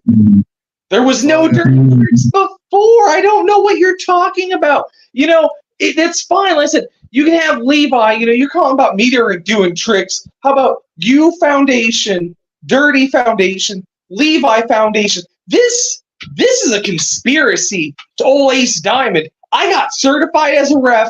I counted none of those pins fast. All those pins were great pins. I bet even you can't deny that. You're afraid, so you had to cheat your way to get a little bit of help in this match. You know what? That's fine. Because you know what? Ace ain't scared. Because, again, I got confidence in Isaiah to do the job. Right. Sorry, I couldn't hear you. I was too busy being American. All right, you know what? I gotta obviously get going here in the interest of time. I'm gonna put you on mute. Let me read off these comments. And yeah, the feedback, unfortunately, Ace, I apologize to the audience. The feedback is just what it is. Let me catch up on comments before I get to you, Jovi, and final words, because I gotta move on here. I gotta get through Omen and Soldier, and I gotta get to them. Also, okay. Why the Blondie? Yeah, we went through that. Okay. Also, Felix is my favorite wrestler of an all-time too. We'll get to that later. I'm going to certainly say, can I mute the echo? Yes, I did mute it, and I apologize. I apologize to people tuning in. You know, these are things that happen. And sometimes it's not even Ace's fault. Just these things happen. Is Il Drago a real Samoan? He just said he was. How you doing, Mr. Silverwolf? Yes, he's here. Audio, yes, I know the audio is an issue. Let me get to some more comments. Ace is built like the bad guy from Toy Story 2 in the chicken suit. Well, I don't know. I'll have to He's a chicken shit, all right. Ace looks like John Daly after a cocaine binge. Yeah, but he's got more hair than John Daly. John Daly had more like, he had less hair in the back, more hair in the front. Ace looks like Johnny Bravo. Johnny Bravo had a motorcycle jacket and had more slicked back hair in the front. So I would say Freddie Daniels has got more of the Johnny Bravo vibe, only with a quasi New York accent, but let's move on from that. Ace looks like CEO with a pumpkin patch. When I was a kid growing up, we actually had a thing called the pumpkin patch. It was on 16th Avenue and 86th Street in Brooklyn. So that was a different thing. I went to like my 10th birthday party there. Ace looks like Lester in GTA 5. I get the point here. Ace smells like salamander feet. I didn't eat yet. Ace looks like one of the three. Okay, I'm going to certainly move on from that comment. We are a family station on Sportswire. You want promos, we get promos. Well, DG, what do you think of the show tonight? Hello to Darkron, my buddy. I know he's going to be wrestling in the Prestige tournament and over in ROBW. I'm going to move on from the Waco standoff. We already did one show talking about a cult-like company with there. What up, DKW? Omen doesn't like Ace, obviously for his reasons. I'm sure we'll get to in a few minutes. The Midwest Boogie Wolves, Black and Silver. I'm keeping it. Okay, let me move on. Trust me, and she'll be giving something. Okay, we're going to definitely go on. We believe in Jovi's America. You can take all three. I'm allergic. Who's the three? Yes, the sound. I apologize. Yes, thank you for reminding me. The people are fired up more. They want to talk more of the audio. That's one of those days. Yes, I played the footage. Forget the former things. Don't dwell on the past. Isaiah 43:18. Q, Mr. Rage. Parsley, put some respect on Dirty's name. If anything, I'll be involved. Cornholio. Somebody likes Beavis and Butthead. Is Ace listening to this on 1984 speakers? What do 1984 speakers sound like? It's Lester from G. Well, somebody could tell us. How you doing, Anthony Steele? Anthony says he's got a 5-star wanted level right now. No, DG, I think you don't have to pray for me. I'm coming from a management standpoint. Okay. How you doing to my friend Greg? Greg, how's it going out there? He's the new Breakpoint champion. Good to see you, my brother. Ace Diamond should not be banned. That's Remington Striker. Remington Striker is banned from Sportswire. Ace Diamond just needs to have better audio next time. We'll fix that. Junkinton Striker. We'll go from there. Okay, Sean Jovi, I want to give you final thoughts. I got to move on. I got Omen and a whole list of fireworks to go with between, I'm sure, Soldier and his son. Anything else you want to say in terms of Saturday and what can we expect and everything else in between? Well, first off, kind of off topic, but we are closing in, as we said, on 2,000 subscribers on IMF's page. There is more Summer Bash videos to come. I'm a little behind on the editing, but we will be releasing those very soon. Stay tuned, as well as follow my vlog as always. Quest Part 3 will be up sometime after that. And I'm looking forward to this weekend. I'm taking forward to taking down your client, Mr. Diamond. I look forward to outsmarting and destroying your confidence, Mr. Diamond. And I am looking forward to being America's resident rock star again. Ooh, he quoted a game there. Somebody is looking for more gold, double gold, and it's been quite a last, I want to say, 13 or so months for you, Mr. Jovi. It's Summer Jovi 2 Electric Boogaloo, baby. I was going to say, you would be legendary, kind of like Bon Jovi's album is legendary, and you're having a legendary run there, and I want to thank you so much for that. I'll also see you here Tuesday, so you have a second appearance here on Tuesday, so we'll catch up with that. Ace, I'm going to let you run only because the audio is an issue, but I definitely know it'll be better next time you're here. Mr. Jovi, best of luck. Mr. Rage, I know you're out there. I wish you a lot of luck as well. I'm excited about the match. Yes, I think Mr. Diamond's definitely not happy with you, Mr. Jovi, but we'll certainly move on else from that. Is new? Well, I think the speakers speak for themselves, but thank you guys as always. And if you have a chance, IMF Wrestling on YouTube, let's get them to 2,000 subs. Please, somebody let me know in management where we stand on that, and I'll try to push that a little further. Thank you guys. Now, hopefully, I would imagine it's your show, and you are certainly now the architect of violence. I can't keep up with all your names. I'm assuming your I got so many. You got some. You're like Madonna now all of a sudden. I am like Madonna. Don't Vogue on me, though. Please don't Vogue on me now. I didn't mind when Madonna was voguing in the video. I don't know if I would want to see some of the dancers in the background, but you're not Madonna. You're going to be wrestling, though, in a Palo street fight coming up against JX and Monoxide. And, DG Colt was talking about praying for me, but to me, speaking with Dirty, and I have a lot of affinity for JX. JX, I've seen his work. A lot of people have in this circuit, but he's used to wrestling. Oh, I don't know, technical matches, chain wrestling matches, and Bremen, Ohio is a lot different from Palo, Iowa, and Omen Black. That means you're going to tell me why you're going to recapture that IMF Hardcore Championship. Well, you said it yourself, Tom. Palo is way different from Bremen, Ohio. See, I was kind of in his backyard. He lives in Ohio. Well, I'm aware. I know his story very well. So, yeah, last month he had a okay match with Monoxide. I'm glad he won. Congrats. You earned it.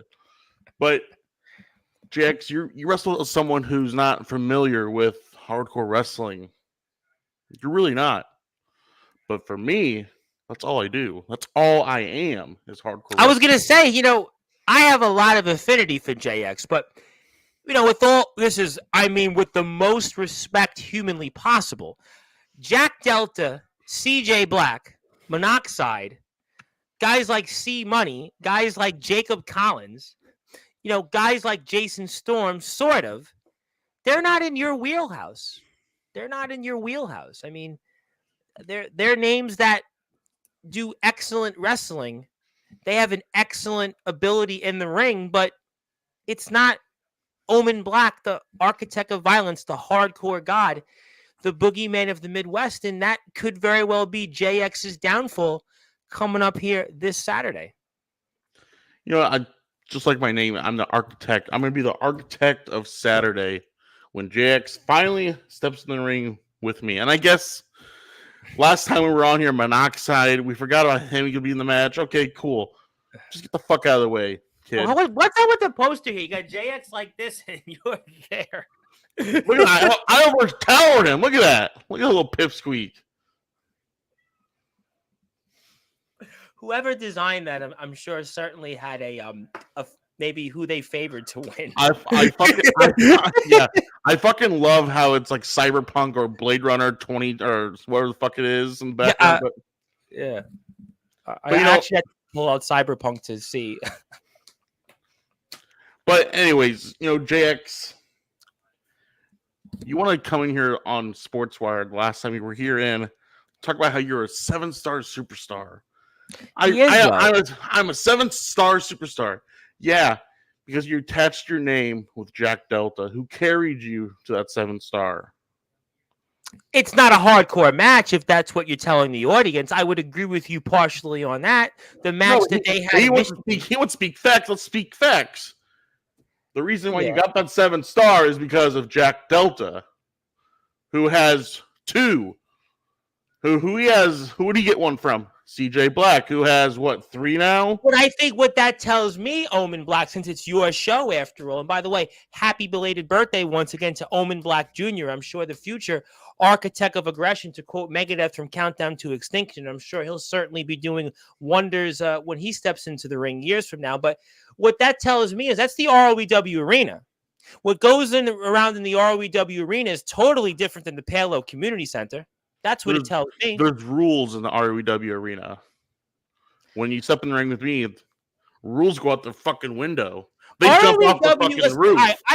This is what I think Saturday is going to be like compared to Jack Delta and Jax. Here's the perfect analogy. Your match with JX and Monoxide is going to be like wrestling in either the old ECW arena or in the Hammerstein Ballroom. When JX wrestled Jack Delta and he wrestled CJ Black, that's like wrestling in Calgary, Alberta, Canada. That's what it's almost like. That's the total 2 ends of the spectrum. I love the comparison, by the way, Tom. That's really, really good point. See, IMF around here in Iowa, especially around Cedar Rapids or Palo, we've been called the ECW of independent wrestling in Iowa. And that's a huge honor, especially for me, a guy who grew up appreciating. I grew up with WWE, but when I became a young adult, ECW is where it was at for me. Watch all the old stuff, the Dudleys, RVD, Sabu, Sandman, Tommy Dreamer, should I go on? New Jack, Spike Dudley, Balls Mahoney, all these guys. See, JX has never faced anyone like those guys. JX never faced anyone like me. JX has never faced anyone on what I can do to someone in that squared circle. You concerned about a spoiler in monoxide? Listen, Tom, I've been on the show quite a few times.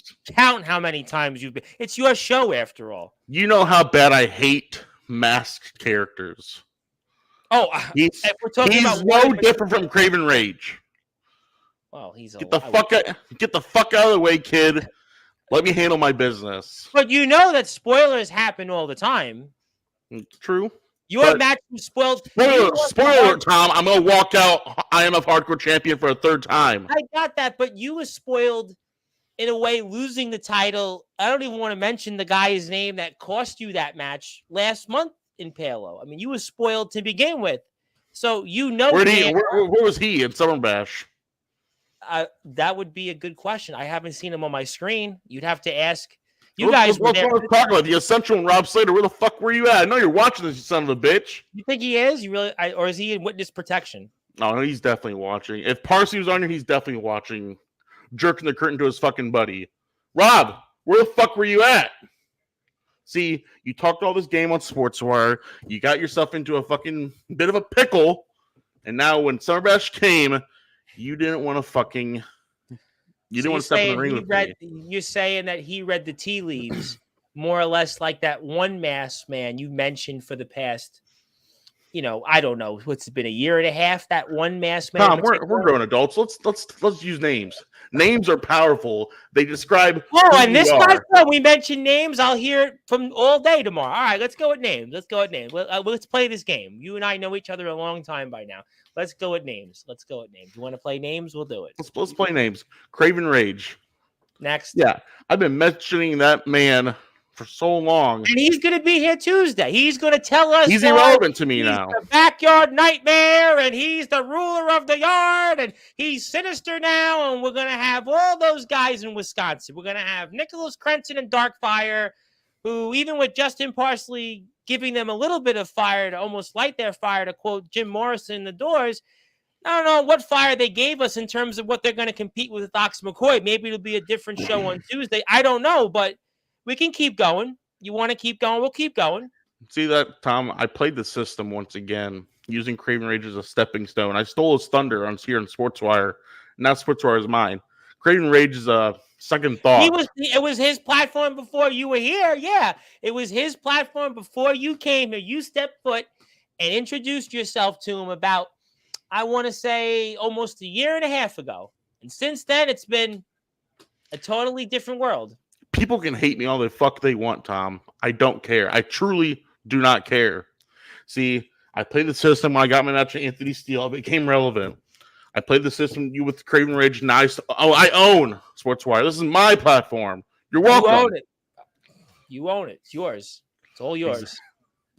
See, everyone gets mad at me because I play the system. I just don't know how the whole business works. I know. I know how to get what I want. I would even say that there are guys from other promotions that didn't take part in Summer Bash in Bremen, Ohio. They didn't want any PCU. They didn't want anything with the boogeyman of the Midwest, the architect of violence. They didn't want anything with you. Also, on that list of names, let's talk about one particular name who ran out of IMF. I think I know what you're talking about. With that, now the guy who's running his own clique and named it something else, just the Sinners. But was first name starts with a D, right? That the name. It was Damien saying I ran his ass out of IMF because he knew after our cage match, there's no way he's gonna beat me. I think the last I saw him, he was running out and posting on his story about presidential candidates. Maybe he felt that he was better off to rally for presidential candidates than rally for being a hardcore champion. You know what, exactly. You know what? I must have done a number on him where he left IMF. Now he's worried about politics. Okay. Join the list of everyone on America going on Facebook talking about politics. Good job, Damien. See, people get mad at me because I know how to play the system. I get what the fuck I want. I use Damien as a stepping stone for my own career. Yeah, I may be selfish. I don't give a fuck. See, JX is just no different. JX is I guess one of the top guys in the underground right now. So I'm going to use him as a stepping stone to further my own career. I don't care about my brothers in the foundation. I don't care about my brothers in the IMF. I don't care about the guys I make friends with in this fucking business. I'm going to look out for me and me only. But yeah, with the foundation, I'll rep the colors when I need to. In this match, though, I don't need to rep the foundation colors at all. Okay, well, you know what? I mean, you're obviously so sure that you're going to get this, and just want to make sure. I still have to be neutral. I have to still show some resemblances of fairness, just to make sure. Not concerned about any spoiler from Monoxide, not concerned anything up the sleeve of the matchmaker JX, nothing. You feel certain that you're going to walk away once again back with that IMF Hardcore Championship. The fluke win, by the way, Tom. We all know it is. Let's call a spade a spade. You saw what I did to Jordan Nets. JX just got lucky. He's at the right place at the right time. See, we're not going to have that in Palo, JX. No. We're not going to have you catching me in the right place at the right time. Now, it's a Palo street fight. Thank you to the fans who made it a Palo street fight. Whatever the fuck that makes it. But you know what? That just means there's no fucking rules. There's no officials going to stop the match. The match stops when I want to stop it. And we'll have to find out. That's for sure. And we see obviously some of these competitors. Yeah, and damn word on Monoxide. Look, you can't even fucking prop a fucking ladder in the corner correctly. Maybe that's why we haven't seen him much in ROEW these days. I guess even James Taylor has to have second thoughts about Monoxide in the ROEW arena, I suppose. What's he hiding under that mask, Tom? That's a good question. I don't know. I mean, Craven Rage hiding under those fucking masks. Yeah, but here's a difference though. Monoxide at least was there in Bremen. He was there in Bremen. That's fair. Craven Rage wasn't. I know Craven Rage obviously had some personal issues, but we went through this dance. Craven Rage has never wrestled you. I mean, we'll have him here Tuesday. We'll have him here Tuesday. He'll tell the world he's the greatest. He'll tell us everything. That's all hunky-dory, and he's going to be back on top. But you and I both know that people are going to look at it, and it's going to be what it is. And you're doing your usual stuff, and, I'm sure that stuff is all going to be extra for JX and Monoxide. Extra. You're going to go the extra mile for them. Almost like the Vanessa Carlton song, I walk 1,000 miles. Put 1,000 thumbtacks out there to make sure that they can be full of them. Good reference. But anyways, I've been trying different references lately. See, and I guess Ace Diamond didn't appreciate my references earlier in the show. Ace Diamond, unfortunately, really needs to, for next month's show, get a better phone. Yes, please. I mean, it was to the point I was like, I don't know what to do throughout the show. It was the guy talks about having all these diamonds, all these rings, but yet has a fucking shitty Nokia phone. Wow. Well, that's not as bad. Look at that. Look how high launched Jordan Nets up in the fucking air. Well, we're about to see some other things here occur, but we'll have to, I guess, find out. And either way, it's now going to be a Palo street fight, and that would be advantage the hometown boy, because the guys in Ohio and Michigan, they're not in Palo street fights every time. So this should be yours, and you're going to be back. I don't know what the fuck a Palo street fight is, but it's my first one. Everything's going to be back to you, back on top, back on your throne, coming here and challenging all the hardcore guys, and that'll just be the rest of it. See, I had an offer to go to underground or true underground wrestling in Detroit. Yes, I funny you said that. I actually have been referenced to True Underground Wrestling, I think, by the same person that that referenced you to True Underground Wrestling. Yeah, let's use his name, Ox McCoy. Thank you. I wasn't going to do that in the interest of protecting client immunity, but whatever. You know what? Names are powerful, Tom. Like I said, they let us know who we are. So, Ox McCoy, thanks. Well, I want to say hi to Ox, but yeah, I guess we'll have to see. Is there anything else you want to say before I bring on what I think most people are going to be very, very curious about? Because I don't even want to get in the middle of this between what we're about to see and such. It just hopefully Omen Black Jr. won't be just like what we'll see in about a few minutes. Don't pump his head too.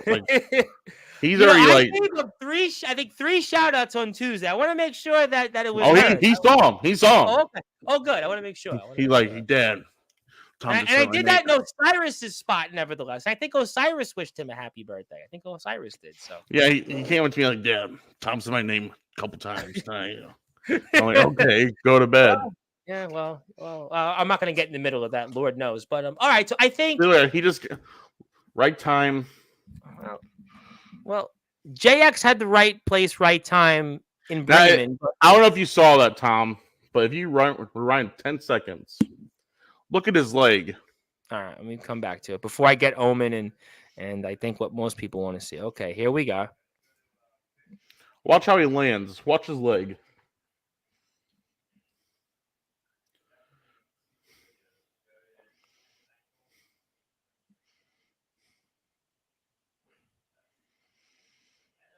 Awkward silence. But hey, Tom, how's it going? You asked me to sit and wait for it. I know. I'm just saying.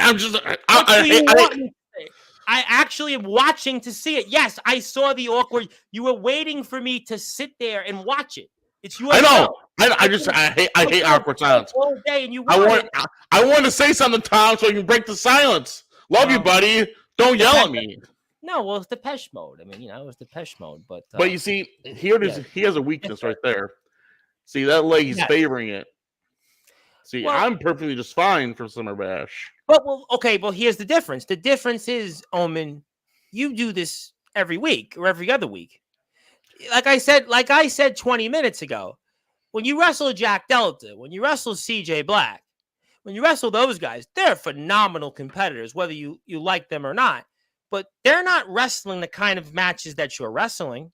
I agree 1,000%. There is no justification to say anything other than that. JX is not used to wrestling guys like you. You're in a whole different category. You talked about Damian Saint. What happened to him since? I mean, you're in a whole nother ball game.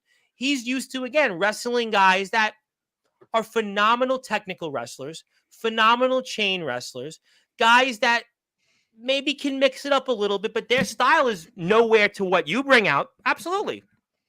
Well said. That's why you're here, and that's why it's your show. I mean, I will get to some comments while people want to say anything. Well, it was he asked me. He just asked me to sit. By the way, Brad, I saw your comment. Yeah, it's on the last fucking string, buddy. So what? Leave me alone. He asked me to say nothing. No one should do classes on promos. No stuttering, no repeating. Dude is good. Omen's great at promos. Who are we talking about on promos? I don't know. Do I support the opposing side of the foundation? I actually specifically said I didn't take a side in the match. I specifically said what they brought to the table. But Idiot's from Indiana, am I right? Well, he's from a lot of places, Big Man Cam. By the way, I still have something up my sleeve of his, by the way. I have a cameo video that world premiere, but I'll save that at that. Joseph Tibbs wants to say that's what they call us in Memphis 2-man because no one around us does hardcore death match. It's straight traditional. Yes, resurrection and such. Yeah, no question. Zilla said, I don't know where Rob Slater is. Where is Rob Slater? I didn't ask you specifically, Zilla. Go to bed or something. Well, he watched the entire show. Where do you think she's going to be? It's a bot. It's a bot. I'm telling you. Soldier is my brother's dad. Whoa, girl, we didn't see that on here. Zilla's different. Is that a gamer girl? Sorry. Okay, Ace, get on your earplugs. Yeah, I think Ace really needs to fix his. He needs to fix the audio. That's Anthony Steele is in the house. You want to say anything to Anthony, or move on? Move on, right? Or move on. Way to confuse Zilla. Big man Stan. Big man Stan. Okay, anything else do you want to say, actually? Anything else? And also, I think if you get a cameo, I have zero limits just about on what I'll say. No cancelable stuff. Do you want a Big Man cameo, by the way? Do you want a cameo from him? No, I'm good. You sure? You sure about that? Because I mean, why don't you go on Cameo? I'll buy a Cameo from you. You'll do a Cameo for me. The last time I went to Cameo, I looked up Gilbert's pricing. Way more expensive than you think. Big Man Cams is a lot less expensive. So I would say Big Man Cams is definitely, a lot less expensive. I mean, what's he charging? Does Big Man Cam? Do you want me to tell you how much you charge? I want to only get Big Man Cam's consent first. If Big Man Cam, do you want me to tell the world what you charge for Cameo? Well, we're gonna wait. Do you want to guess what Gilbert charges? $500. Okay, not that. Okay, $250. Me and you have different opinions on Gilbert, apparently. Okay, I think it's outrageous with $125 for Gilbert. But the guy who's fucking getting lit on fire from sparklers. He beat Christian. He got a victory over Christian. Okay. He was the lightweight champion for over a year. It's Gilbert. I mean, he was in WWE he did have a moment. He came back when Goldberg was there. I mean, I don't know. 125 sounds like, honestly, what would he charge for an autograph for the audience? I don't know, $50? I mean, nothing right now, but like when I looked on Cameo, like, Jesus Christ, that's a little too much. Well, I'm sure there's somebody out there that would get a cameo of his.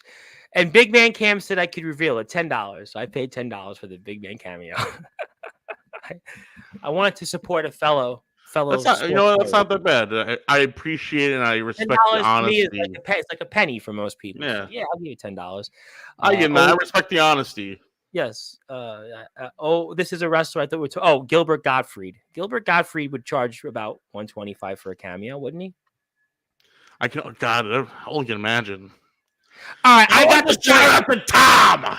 I'll tell you what, I got the point. I'm sure we'll talk more of this later. We'll certainly see what you do on Saturday. I look forward to the show. And also, if we're out there, we are 3 subscribers away from 2,000. So this is what I want right now. So if you have a friend, they have a friend, hit the sub button for them. And I want to make one more announcement before I bring on Soldier and I bring on his son, which I don't know why I'm going to do, but we'll have to obviously let them sort it out. If you are the 2,000 subscriber, identify yourself. I will shout you out on the air. And I will plug all your social media. And on top of that, Saturday night, even though Justin Parsley is going to be here in the Hall of Fame for a 4th time, I will present on air live IMF with a proclamation for 2,000 subs. So, by the way, can I say one more thing about Rob Slater? You can say 100 things about Rob Slater. Before we go, I'm sorry, you just brought it reminded me.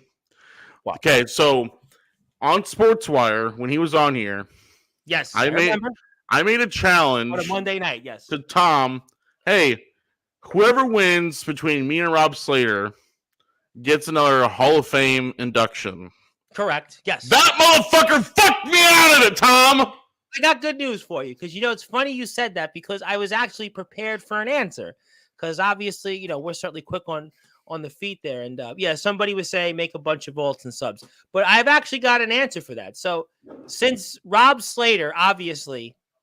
He knew that he had to take his ball and run home because he couldn't cut the mustard because essentially he knew that he was going to be, basically lunch meat. I mean, he was going to be lunch meat to the equivalent of like when AC Slater used to beat up people in Bayside High School. He knew that he was going to be on the other end of the spectrum.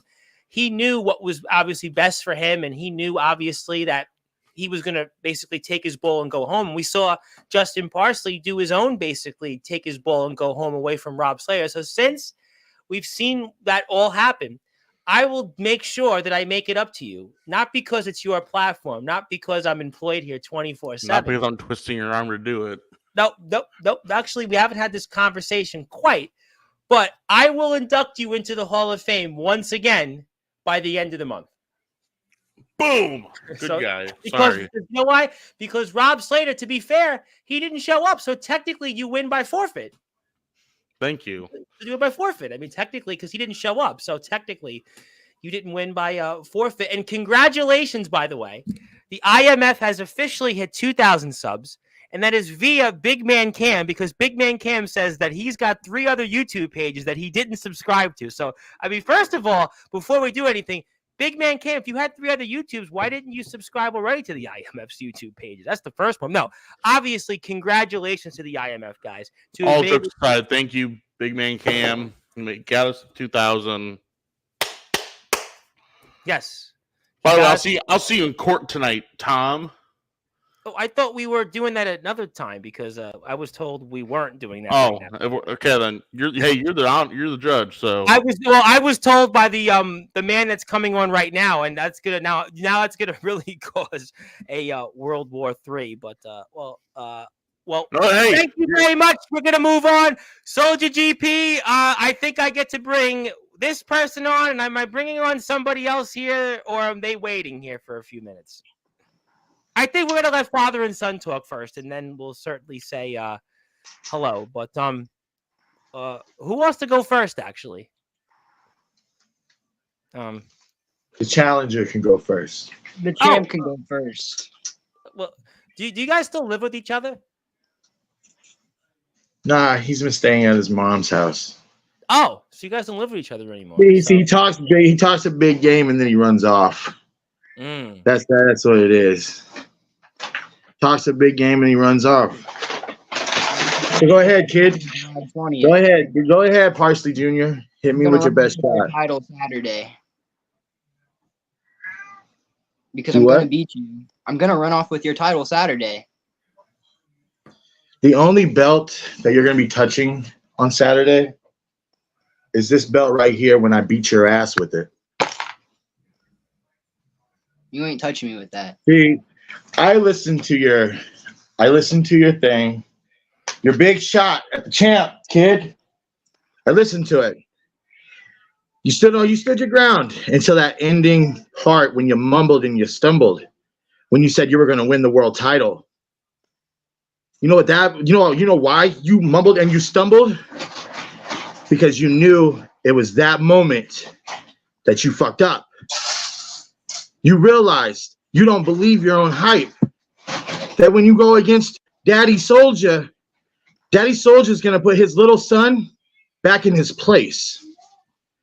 Daddy Soldier guarantees that I'm going to put you over my knee and I'm going to beat your ass with this belt in front of everybody at the Palo Community Center this weekend. That's not happening.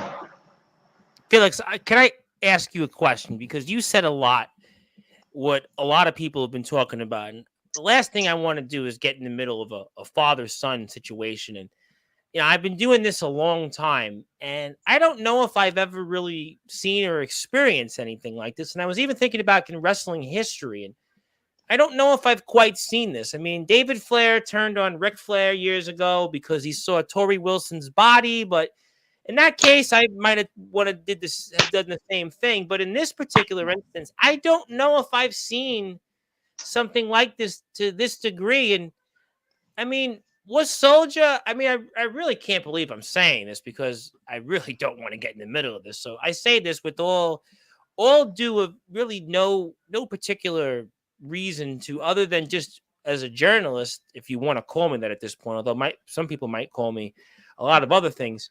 Was Soldier really that bad of a father? Yes. Yes, Tom. Yes, he is. He doesn't care about anyone but himself. He is a self-centered person. He doesn't care about his kids. He doesn't care about his little buddy. The only thing he does for Dirty is he only cares about him because Dirty gives him the spotlight. When Omen went to the top, who snaked him and took everything? Soldier did. How did I snake him? Who took the title from him? It was a fatal four-way. It was a bet made between friends that I just so happened to win. Did you pin Omen? I pinned Dark Kron, but that's the rule of the game, right? That's the game. You didn't even give Omen a rematch. You didn't even give him a redemption to go one-on-one. I offered Omen a rematch. He declined. You're scared. I'm not scared. Last time you and Omen went one-on-one, what'd he do?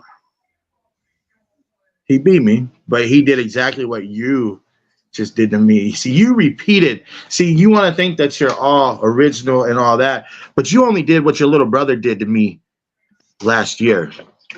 So you copied your little brother, but this time you chose the wrong team. You chose Mr. Paprika, garlic salt himself, parsley, which I know he's in the back, so you can bring him on. You sure? I know, yes, you can bring him on too, because I got some. He wants to run his mouth on how he beat me at Summer Bash. I have something that my apparently shoulder was up. I do have something from management, but are you sure you want me to bring him on? Yeah, you can bring on Parsley. I know he's in the back. Of course he's in the back. He's in the, he's got his right-hand man here. Of course he's in the back. Well, you're gonna and see if I wanted to, I could have my buddy come on here right now too, because he just sent me a message. Hey, if you need me, see, Omen just sent me a message too. He was like, hey, if you need me to come on there because Parsley's coming on, let me know. But I don't need Omen, like Omen said. Omen said he needs the foundation when he needs the foundation, and when he doesn't, he doesn't. I don't need Omen to take care of you two. Well, you got Parsley's not showing up. I don't even Parsley's know why not going to be there. Parsley's not going to be there, Felix. And that's the thing. You're on your own. One-on-one with the Soldier GP, your father. And just like Rey Mysterio did to Dominic, I'm going to beat your ass in front of everybody. I'm going to take you over to your grandmother because, she comes to every fucking show. And I'm going to beat your ass right in front of her. I'm going to put you over my knee, and I'm going to hand her the belt. And she's going to beat your ass right in front of you. You made the mistake. And now you talk a big game. But that loser down there isn't going to be there. He's not going to be there. You're on your own. You know what my grandma's going to watch me do? She's going to watch me beat her idiot son. And take everything. She's going to be so proud of you when you do it. Oh, my God. I have to say this here before anything else. And obviously, hello to Justin and Omen. But, I mean, Felix and Justin, is it coincidence that you guys are starting to dress and look alike? I don't know. But this is rather... Speaking of dressing and looking alike, Felix, did you get the gift I sent you? I did, and I was going to wait for Cyber Slam to open it. No. I want you to open it tonight. I want to see your reaction. Yeah, right now, on air. Okay. Oh, my goodness. If it's not too much trouble. Oh, look at you. Actually? What is it's it? kind of weird you're sending out minor packages, but all right. I hadn't thought of that, actually. My own... That's for you, Bubba. See, a big man Cam agrees with me. He actually has been looking more like... It's a perfect fit. Chef's kiss. Whoa, chef's kiss! Is that a It's beautiful. Look at that. Look at that. Gorgeous hunk of a man up there. Is that a woman's coat? Is that a woman's coat? Shut up. Shut up. It's very small. Your forearm was busted. Everything Felix wears is very small. You notice that? He wears the crop top. He wears the short built like shorts. normal men. You guys don't understand that not everything is Kato plus. Yeah, there is a regular. There's a petite section too. We could probably get away with shopping in that. Listen, Felix, I'm gonna keep it real with you. Listen, Felix, I'm gonna keep it real with you. You might be my son, but you're just a stepping stone. Oh, you guys have matching. I'm looking piercings? past you. I'm not worried about you at all. I'm literally looking past you because August 17th at All Out Warfare, I get my hands on that greasy hair bitch right there. Hey, his hair's not. I get my hands on Justin Parsley one more time when we have War Games. I'm just gonna beat you up and move on to Parsley at All Out Warfare. Like Kevin Federline got straightened You out won't be on able to touch him. You won't be able to touch him. You have You're to not gonna be there. I want to ask you. You're not gonna be there to stop me. Justin, let me ask I you thought a we were talking question. about All Out Warfare. You are the first new PWF champion, this inaugural champion. Congrats. Obviously, Thank you very I'll much. talk a lot about that on Saturday, but I'm not here to ask about that tonight. But what I am here to ask you is, Felix going into Saturday, to have the opportunity to win the IMF World Championship. You just won the PWF title at Summer Bash. By the cheating. Well, he didn't beat me. We'll get to that Saturday. But what I am interested in for the audience is that you just won a world championship in the biggest spectacle that the backyard and the underground has seen in probably over half a decade. What advice are you giving Felix going into this match? Because objectively speaking, he is still a significant underdog. So what advice are you giving him? 1,500 views and counting, first of all, Tom. PWF Championship. I've watched it multiple times. I've played it on Sportzwire. I'm watching that number rise. So Felix knows we've had a lot of more than XCW shows get, by the way. Just want to let you know. I mean, I told you put Justin Parsley on the thumbnail, you get fucking views. Well, that's what they didn't do in Shelbyville. They said they put on guys from all the pedophiles on YouTube. Good job. Oh. No, I think IMF's channel is where it's at with that. You guys look alike, idiot. Okay, so as I was saying, what was the question? Omen always opens his big. So my question was, what are you giving? Your wife likes to open my big fat mouth. What advice? Like let me repeat she this. said she doesn't want you to talk about that anymore. I'm going to kick your ass the next time I see you. Let me give you the very slow layman's terms. That was my law professor in college would do it. What advice are you giving Felix going into Saturday? First of all, it would be to tune out Omen Black because he will distract you to no point or to no end. So that way Soldier can get the victory. That's how these guys work. But they need to watch their backs. You know, as well as I know, that there is a crack in the foundation, right? It's all sifting to ashes. Jovi right lost before the US title. Omen's without a title. Soldiers because the sinners are here. I don't need a title. Hold on, you said that all get it wrong. Good. You said I needed the foundation.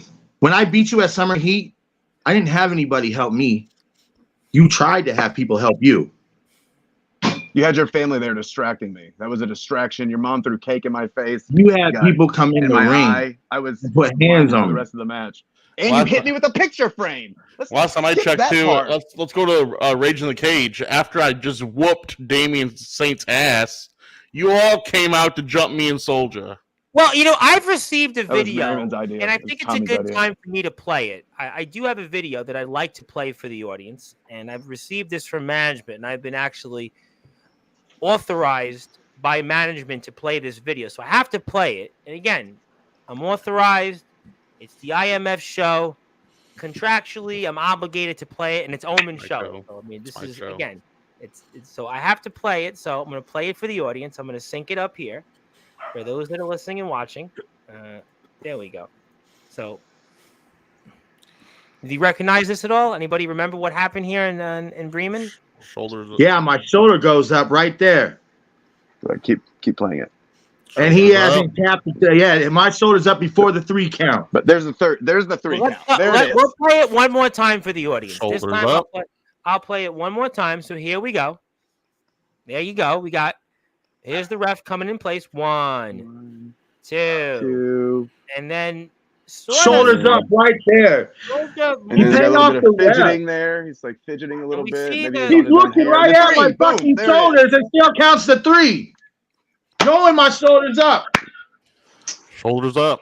They call them officials because their decisions are official. Did you know that? You know what? By the way, let me say this. Tom, the camera angle doesn't show, but Parsley also did some sus things at Summer Bash in that match. Let's talk about he pulled up Soldier P's shorts in that match. Sus. Not sus. Yeah, he pulled my shorts down. Pulled my shorts down. I don't have that footage. I only Maybe that should go on wrestling court. You saw right there, Soldier pulled his shorts Yeah, down. you can see Soldier. He could muster enough power to pull his pants up, but he couldn't kick out, which is incredible. I did kick out. He kicked out while pulling the shorts Let's up. talk about the other one when the referee was actually counting when my arm was out underneath the rope. No disqualification. The rope break. Disqualification. Nope. No disqualification. I feel like you paid off the ref, man. Because you can't beat me fair and square. That's okay. I know you're not going to beat the ref on the PWF. You know the only reason why you won that belt? Because I wasn't in the Rumble. If I was in the Rumble, I would have threw your ass out quick as shit. You've been the first person I eliminated. Well, I gave you a chance the next day. Because I and hate you still that much. couldn't capture it. So I don't think that that's Felix, the case let me either. ask you a question, Felix. You Are paid you off the rep. fighting for the I beat 20 family? Are guys you that weekend. fighting for the legacy? 20 other guys. Your family. You say you're now the Prince of Professional Wrestling. If you win this Saturday, not only are you the man, not only are you the man right now of the underground wrestling circuit, because you would be the man of a company, truly the only company that goes out in venues and sells out and has this worldwide following, just reaches 2,000 subscribers on YouTube. But really, maybe you're fighting to be at the top of the family. Maybe if you win this match, some would even say that you're the head of the family if you win this match. I mean, are you fighting for all those things this Saturday? I mean, what is your opinion on all that? I am fighting because Soulja has wasted 15 years of my entire life being the worst father any son or daughter could ask for. You're right. God damn, Dominic Mysterio. Chill out. Dirty Dom, chill. Because this Saturday, like I said, this is the only belt that you're going to get touched with. You're not going to touch this. You're not going to win this. You're going to get an ass whooping. Well, I can't condone child, brutality. It's not child abuse when it's in a ring, right? Well, that's a interesting. I would have to obviously check with the Iowa State Athletic Commission, but I will say that it does look like it could be rather painful. And I do want to say hello to some people. Somebody did like my humor. Joseph Tibbs wants to say, Wicked J wants to say, looks like to me that the ref was clearly paid off in that match. That Joseph is a smart motherfucker. Well, Joseph Tibbs is a big supporter of our movement, but I don't know about At the end of that video, that challenge still stands. I can bring the video back up. At the end of the actual video, we have a face-to-face confrontation. Yeah, I saw that. Yes, that I saw on Summer Bash. Yes, I told you I'd come to XCW to defend my title and beat your ass one more time. That's all. That offer still stands. Hey, if I was the booker, man, it would have been booked long ago. No, let's certainly don't talk about the booking of XCW. I've spent months on that. Hello to Trinity. Trinity says she's returned to some usual chaos. Well, you're about to see some in a few more minutes. Also, do you have Gray now, Justin Parsley? Of course. You do? You're actually admitting Gray on air? Oh, yeah, absolutely. I'm a seasoned vet. I'm going to move on from that. Felix, I mean, so what would it mean to you to be the IMF World Champion? I mean, it would mean a little bit. It wouldn't mean too much, though, because Soulja's done it. Can't be that hard. Is Justin Parsley your real father? No. Okay, listen. Soulja is my real dad. I have his DNA. We can't change that. When I say Justin has been like a dad, I mean dedicated and devoted. Something I've needed for my entire life. You just fucking met him. How's he been your dad? But it's scarily obvious to the audience, and that you guys rather look alike. I mean, Lord would help me if I had somebody all of a sudden that looked like me and they were a son of mine. I don't know. I'd be singing Phil Collins and Genesis, Son of Mine, but certainly Justin Parsley, I don't think this is no son of yours, to quote Genesis, but it does look like you guys, scarily obvious there is some worshiping here. I want to say, Felix, of you. I mean, I'm scarily putting this out there, and I want to say, for those that are out there on Sportswire Radio, this is just something as an observation. I am not saying that this is taking place, because I can surely make a premise that some in the circuit will say, oh, what did he just say? But there's some obvious things I'm seeing here right now, Justin Parsley. He is kind of sleazy, right? This is rather bizarre, and obviously he does want to give a few words, and I'm going to let him have a few words because he'll be here Saturday, even though he's not going to be at CyberSlam. He's going to be here Saturday. Anthony Steele, I know you were expecting Wrestlers Court, but we've had a long evening on Sportswire, but we wanted to give you a few minutes. And, I mean, are these guys father and son? Oh, you're talking about Parsley's kid up there? What?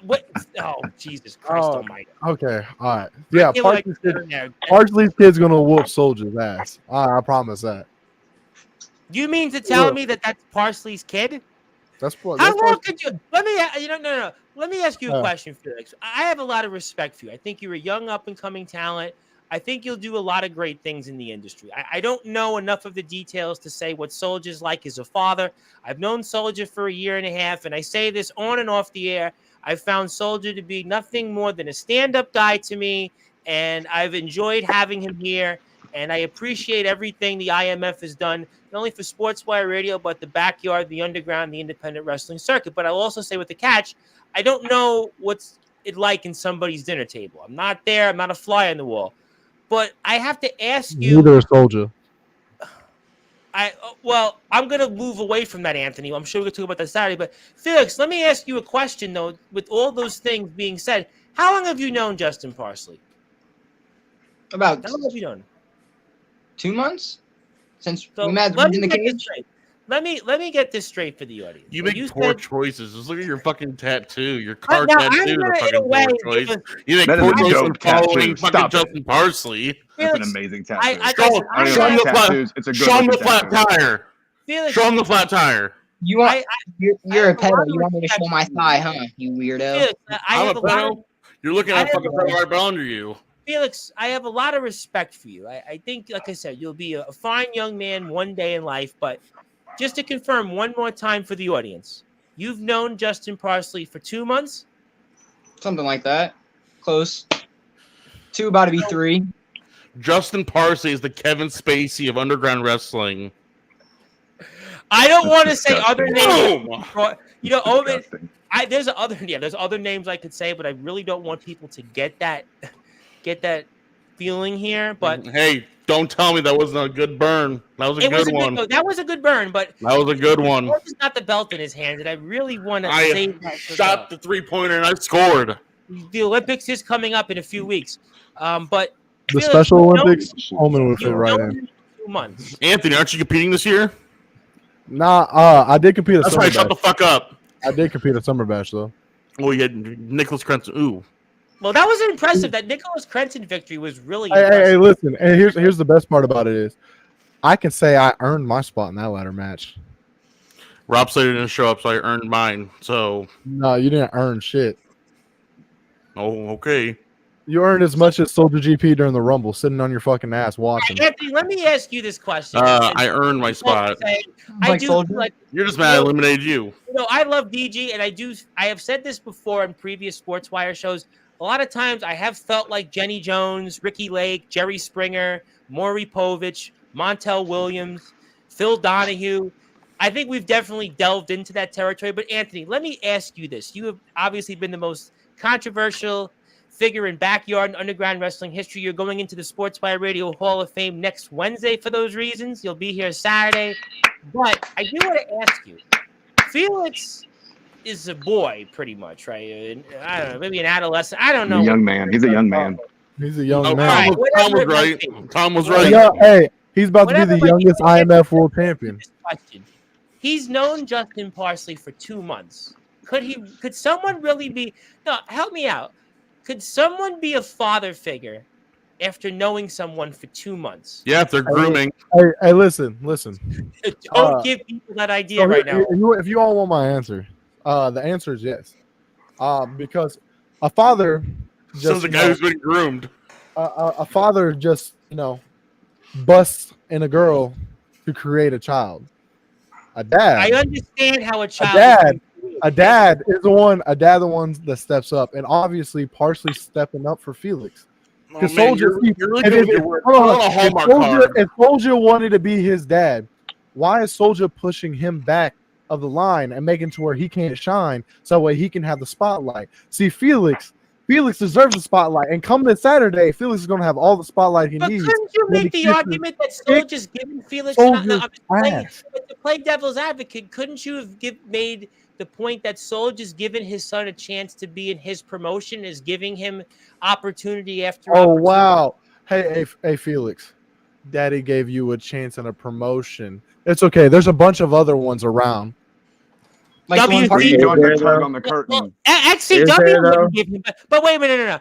XCW wouldn't give him that opportunity. You think because XCW doesn't know what good talent is? WCE would say, well, I think they would. You're right, because they had Justin Parsons and Anthony Steele there. Rage. WCE wouldn't give him that opportunity. Yeah, I mean, wouldn't first give of all, Omen, you can't talk shit when you also. I wasn't a regular like you guys were. So, I mean, but I was a I champion am. there. I was a champion there, undefeated champion. Means you were a regular. Yeah. So move Yeah. forward. Yeah, I did. All right, let me bring it back to something. Glamorous fucking matches. Prove my point even more, stupid. Yeah. What are your Yeah. Yeah.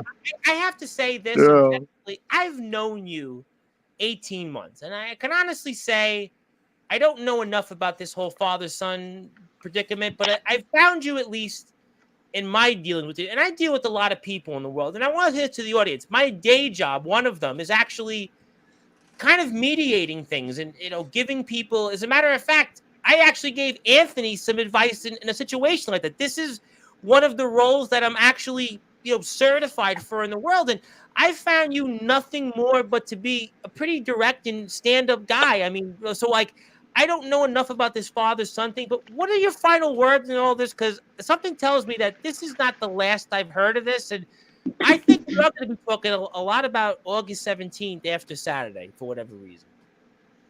See, the reason why I haven't came out with a response is because I sat and I thought about everything that he said in that video. Blah blah blah. Audience, we'll get kicked off of YouTube, and we don't want. Right, just everything he said, and it made me think about my dad, and I know exactly what my dad would have said to me in this situation. He would have told me to shut him up. And on Saturday, I'm going to shut you up. I'm going to make you wish that your mom would have swallowed you. Well, I'm going to say that we will certainly not further elaborate on that. We certainly. Are you breaking parsley? Hold on. And Yeah, what you say, grow? Soldier has one thing right. Like that ass. Yes. Soldier has one thing right. He's Yes, gonna yes, he's sir. gonna shut up Felix, because instead of Felix saying that he's going to be IMF world champion, He's coming from somebody that's not going to be there. He's gonna say You're he not going to be is there. the IMF. You put your 2 cents where it's not fucking Why is needed. he You're not even even going to be here? there. Because you know What why do you Anthony's here? mean? Because I think Anthony was real in deal, LA. boy. He's The the real real deal where the real deal. deals want to. Again, the real deals aren't going to be there. You guys are pumping him up for failure. You're pumping him up to go one-on-one with me by himself. No, we're doing You guys one are thing that talking you this couldn't. shit for him to go one-on-one by we're himself because you're not going to show up and Parsley's not going to show up because you doing the get one your thing asses you whooped couldn't too. We're doing the one thing you couldn't do, and that's give him fucking hope. All right, so Guidance. you know what? I think I've got the point. You're guiding him to failure. Felix, How is that good? Success. I really You're like What if pumping he him up does to lose? What if lose. he does lose, Soldier? Then what?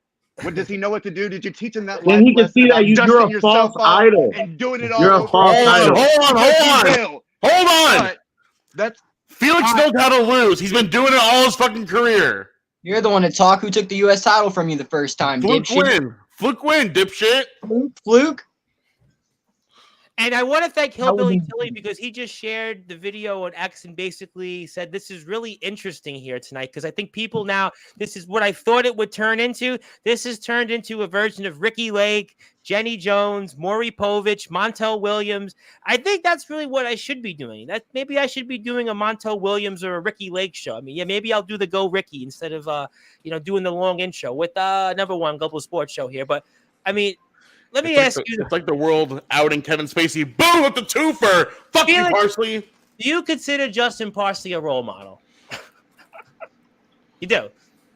Yeah. Justin Parsley, are you a role model to Felix Jones? he's a little bit taller than me. I mean, I kind of have to look up to him, but it's nice knowing that Felix can look up Thank to you, me Captain in ways Obvious. I too. appreciate the honesty on the height. Of course. I think there's a lot that's been said, but I do want to actually, I don't know how this might even turn this show into a completely different element, but I actually have something I want to play because I promised a cameo video. So I want to take this on the screen and put this off the screen. I think there's somebody here. Still, no, we're actually got everybody here. Okay. So this is a good time. I want to break the ice because I know he's watching this. I think it's time for me to share the screen because I want to play the cameo video, world premiere cameo video of Big Man Cam. And let me promise you, just viewer discretion advised. That's all I'm going to say. Viewer discretion is advised. World premiere Big Man cameo video. Let's see if I can get it up here on the screen. Give me 2 seconds. And it looks like we're about to get it. Here we go. All right, Big Man cam video. Viewer discretion is advised because for whatever reason, he's got no shirt on. So I would say I apologize to the audience. But here you go. What's up, Tom? Hey, you're getting Feeling very pissed. Sorry. I know you probably don't want to see this, but I just got out of the shower and I feel so fresh. And I'm trying to feel that cold air to cool myself down. Just got done cleaning my room, by the way. Obvious. This is going to be a little awkward because I'm going to read off the screen, but I'm going to say exactly what you want to. So if you want to use it as an audio intro, I'd be more than delighted, especially for my Sportswire episodes. But and I'm just messing with you, man. But here we go. This is Big Man Cam, and you're watching. Actually, I'm going to try that again. This is Big Man Cam. You're watching Sportswire Radio, the #1 global radio station, the only platform in prime time with the brightest lights and the biggest stage, where all wrestling matters, figuratively and literally. Hosted by my friend, the Rev Tom Bryce. Now, I'm sorry, I almost mimicked you there. You're the only one that can do that intro in the proper way. So if I tried to sound like you or steal your accent, I'm sorry. I tried to make it work. I love you, Tom. Later. What's up, Tom? We got the point. Thank you, Big Man Cam. We can move on. But now, did that at least turn this into another debate, or what do you guys think of Big Man Cam on camera? Should he charge more money? Should he charge less money? Should he? Because we talked about tonight that Gilbert charges $125 per cameo video. Now, Anthony Steele, I know this is the next line of business for you to go into the cameo. Can we imagine Anthony Steele cameo video? The real deal. Anthony Steele, the most controversial figure in backyard and If y'all underground. want me to shoot on anybody, just give me a message. I have no problem with that. Well, Big Man Cam's charging $10 a cameo video. So would you like to charge more than that, less than that? I mean, because obviously $20. Your shirts cost about that much. Are you sure you want to get away with $20? He's going to get broke. Yeah. I'm gonna go broke.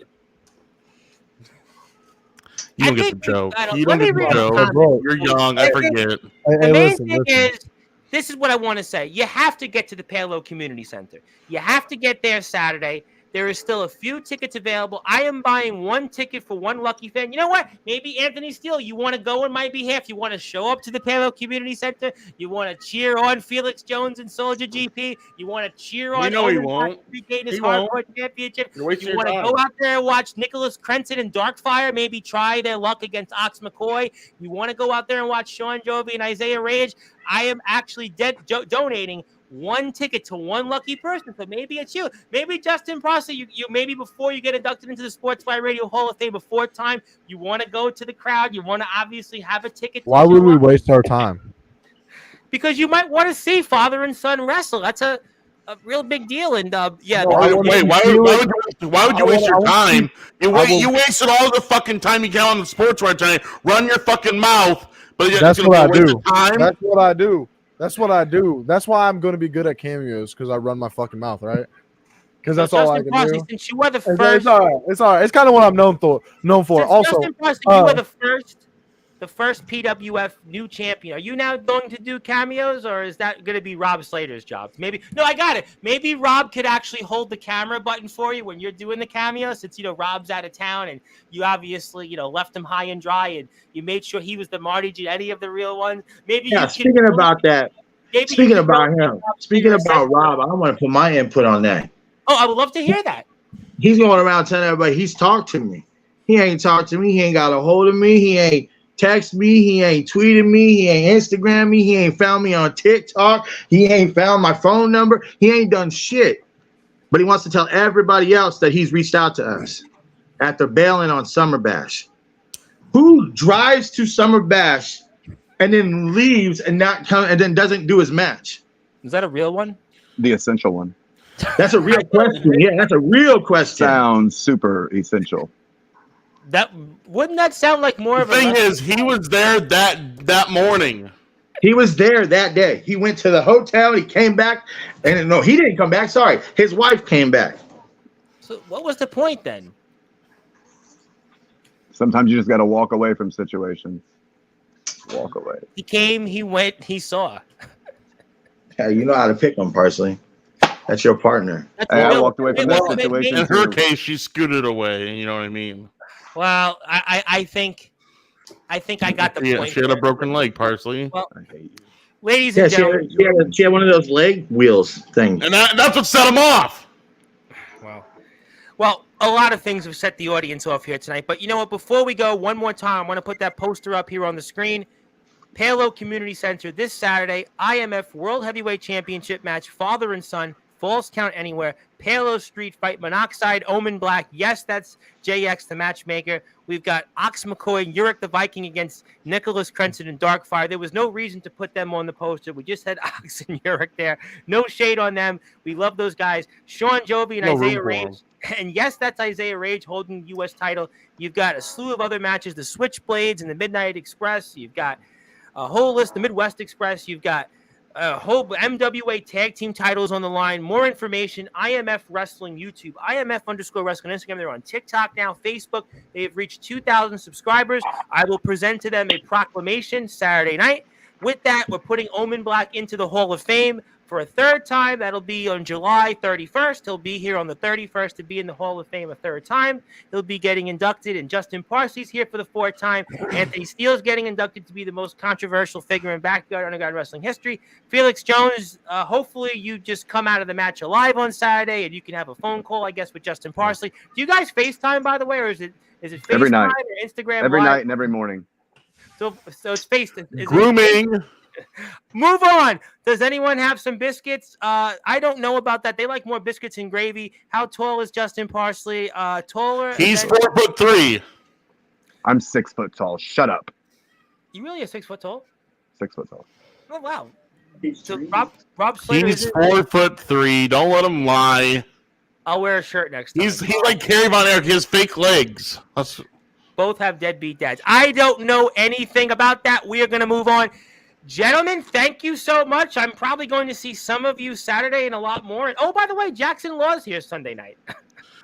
I'll be sick that day. Oops. Your point?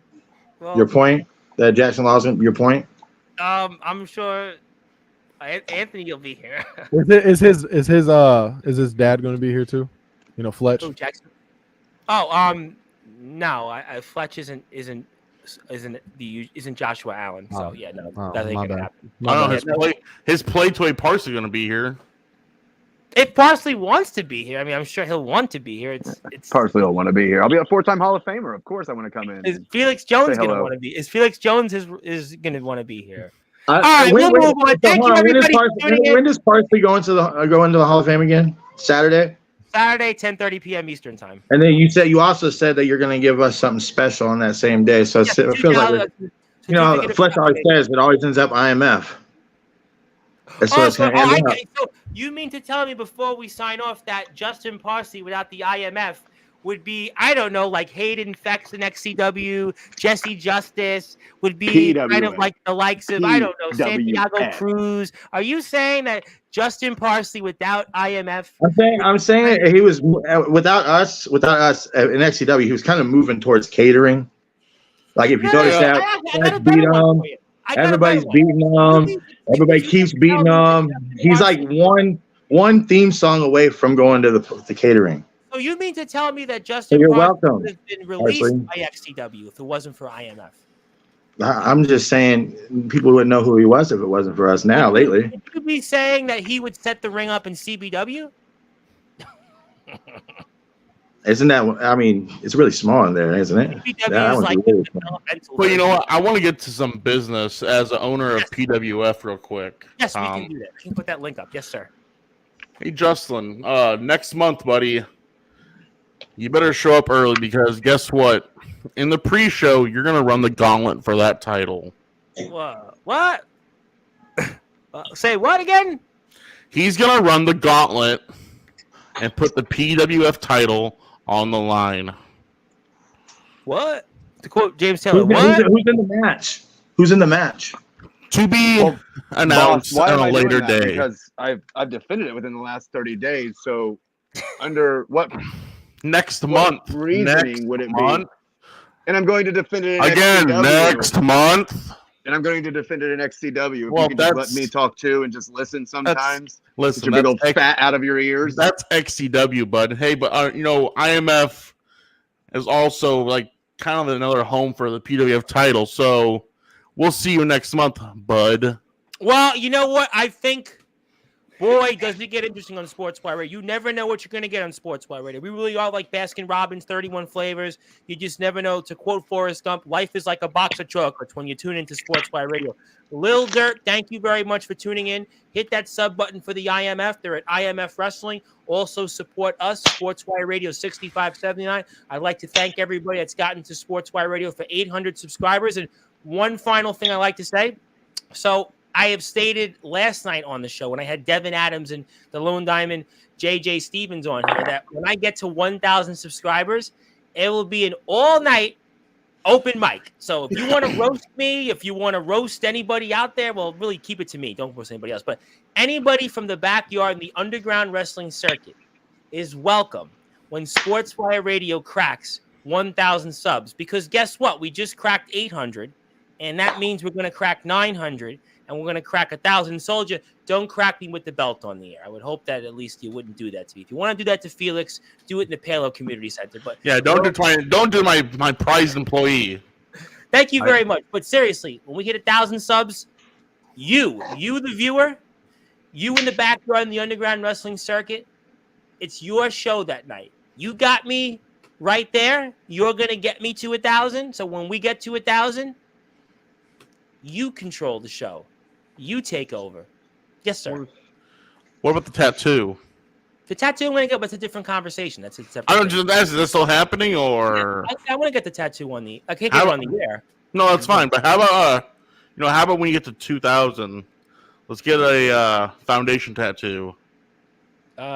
Let me get to 1,000 first. So let's fine. go. Let's go. Fine. One by I want to set a record. 2,000. Omen called dibs. So. The TBW wanted something. Listen. Your boss called dibs on 2,000. My body, to quote John Mayer, my body is a wonderland. Okay. God damn it. Move on. It's gonna be a tatted up Wonderland. It seems like. Is that what Felix is telling Justin Parsley? Well, Sorry. okay. Thank you very much, everybody, for tuning in. Good morning, good afternoon, good evening. Don't answer that, Felix. My name is the Reverend Tom Bryce. We were joined by Anthony Steele. We'll see him Saturday. Omen Black, it's his show. He's the architect of the violence. He's the hardcore god, the boogeyman of the Midwest. Soldier GP, don't hit me with that belt. Justin Parsley, the inaugural PWF champion. Felix Jones, the Prince of Professional Wrestling. Let's see what you do on Saturday. Thank you, everybody, for tuning in. I'll be here Friday. Tomorrow, 10 o'clock Eastern time, and Justin Parsley, see you 10:30 p.m. Eastern time, and I'm sure some of you also will be here. Oh, I'll be there. I'll be there. Congratulations to the IMF. Congratulate him personally. And congratulations to the IMF on 2,000 subs. When I'm off the air, I will send $10 to Omen's Way so I can have someone go and watch the show. So thank you, everybody. Good morning, good afternoon.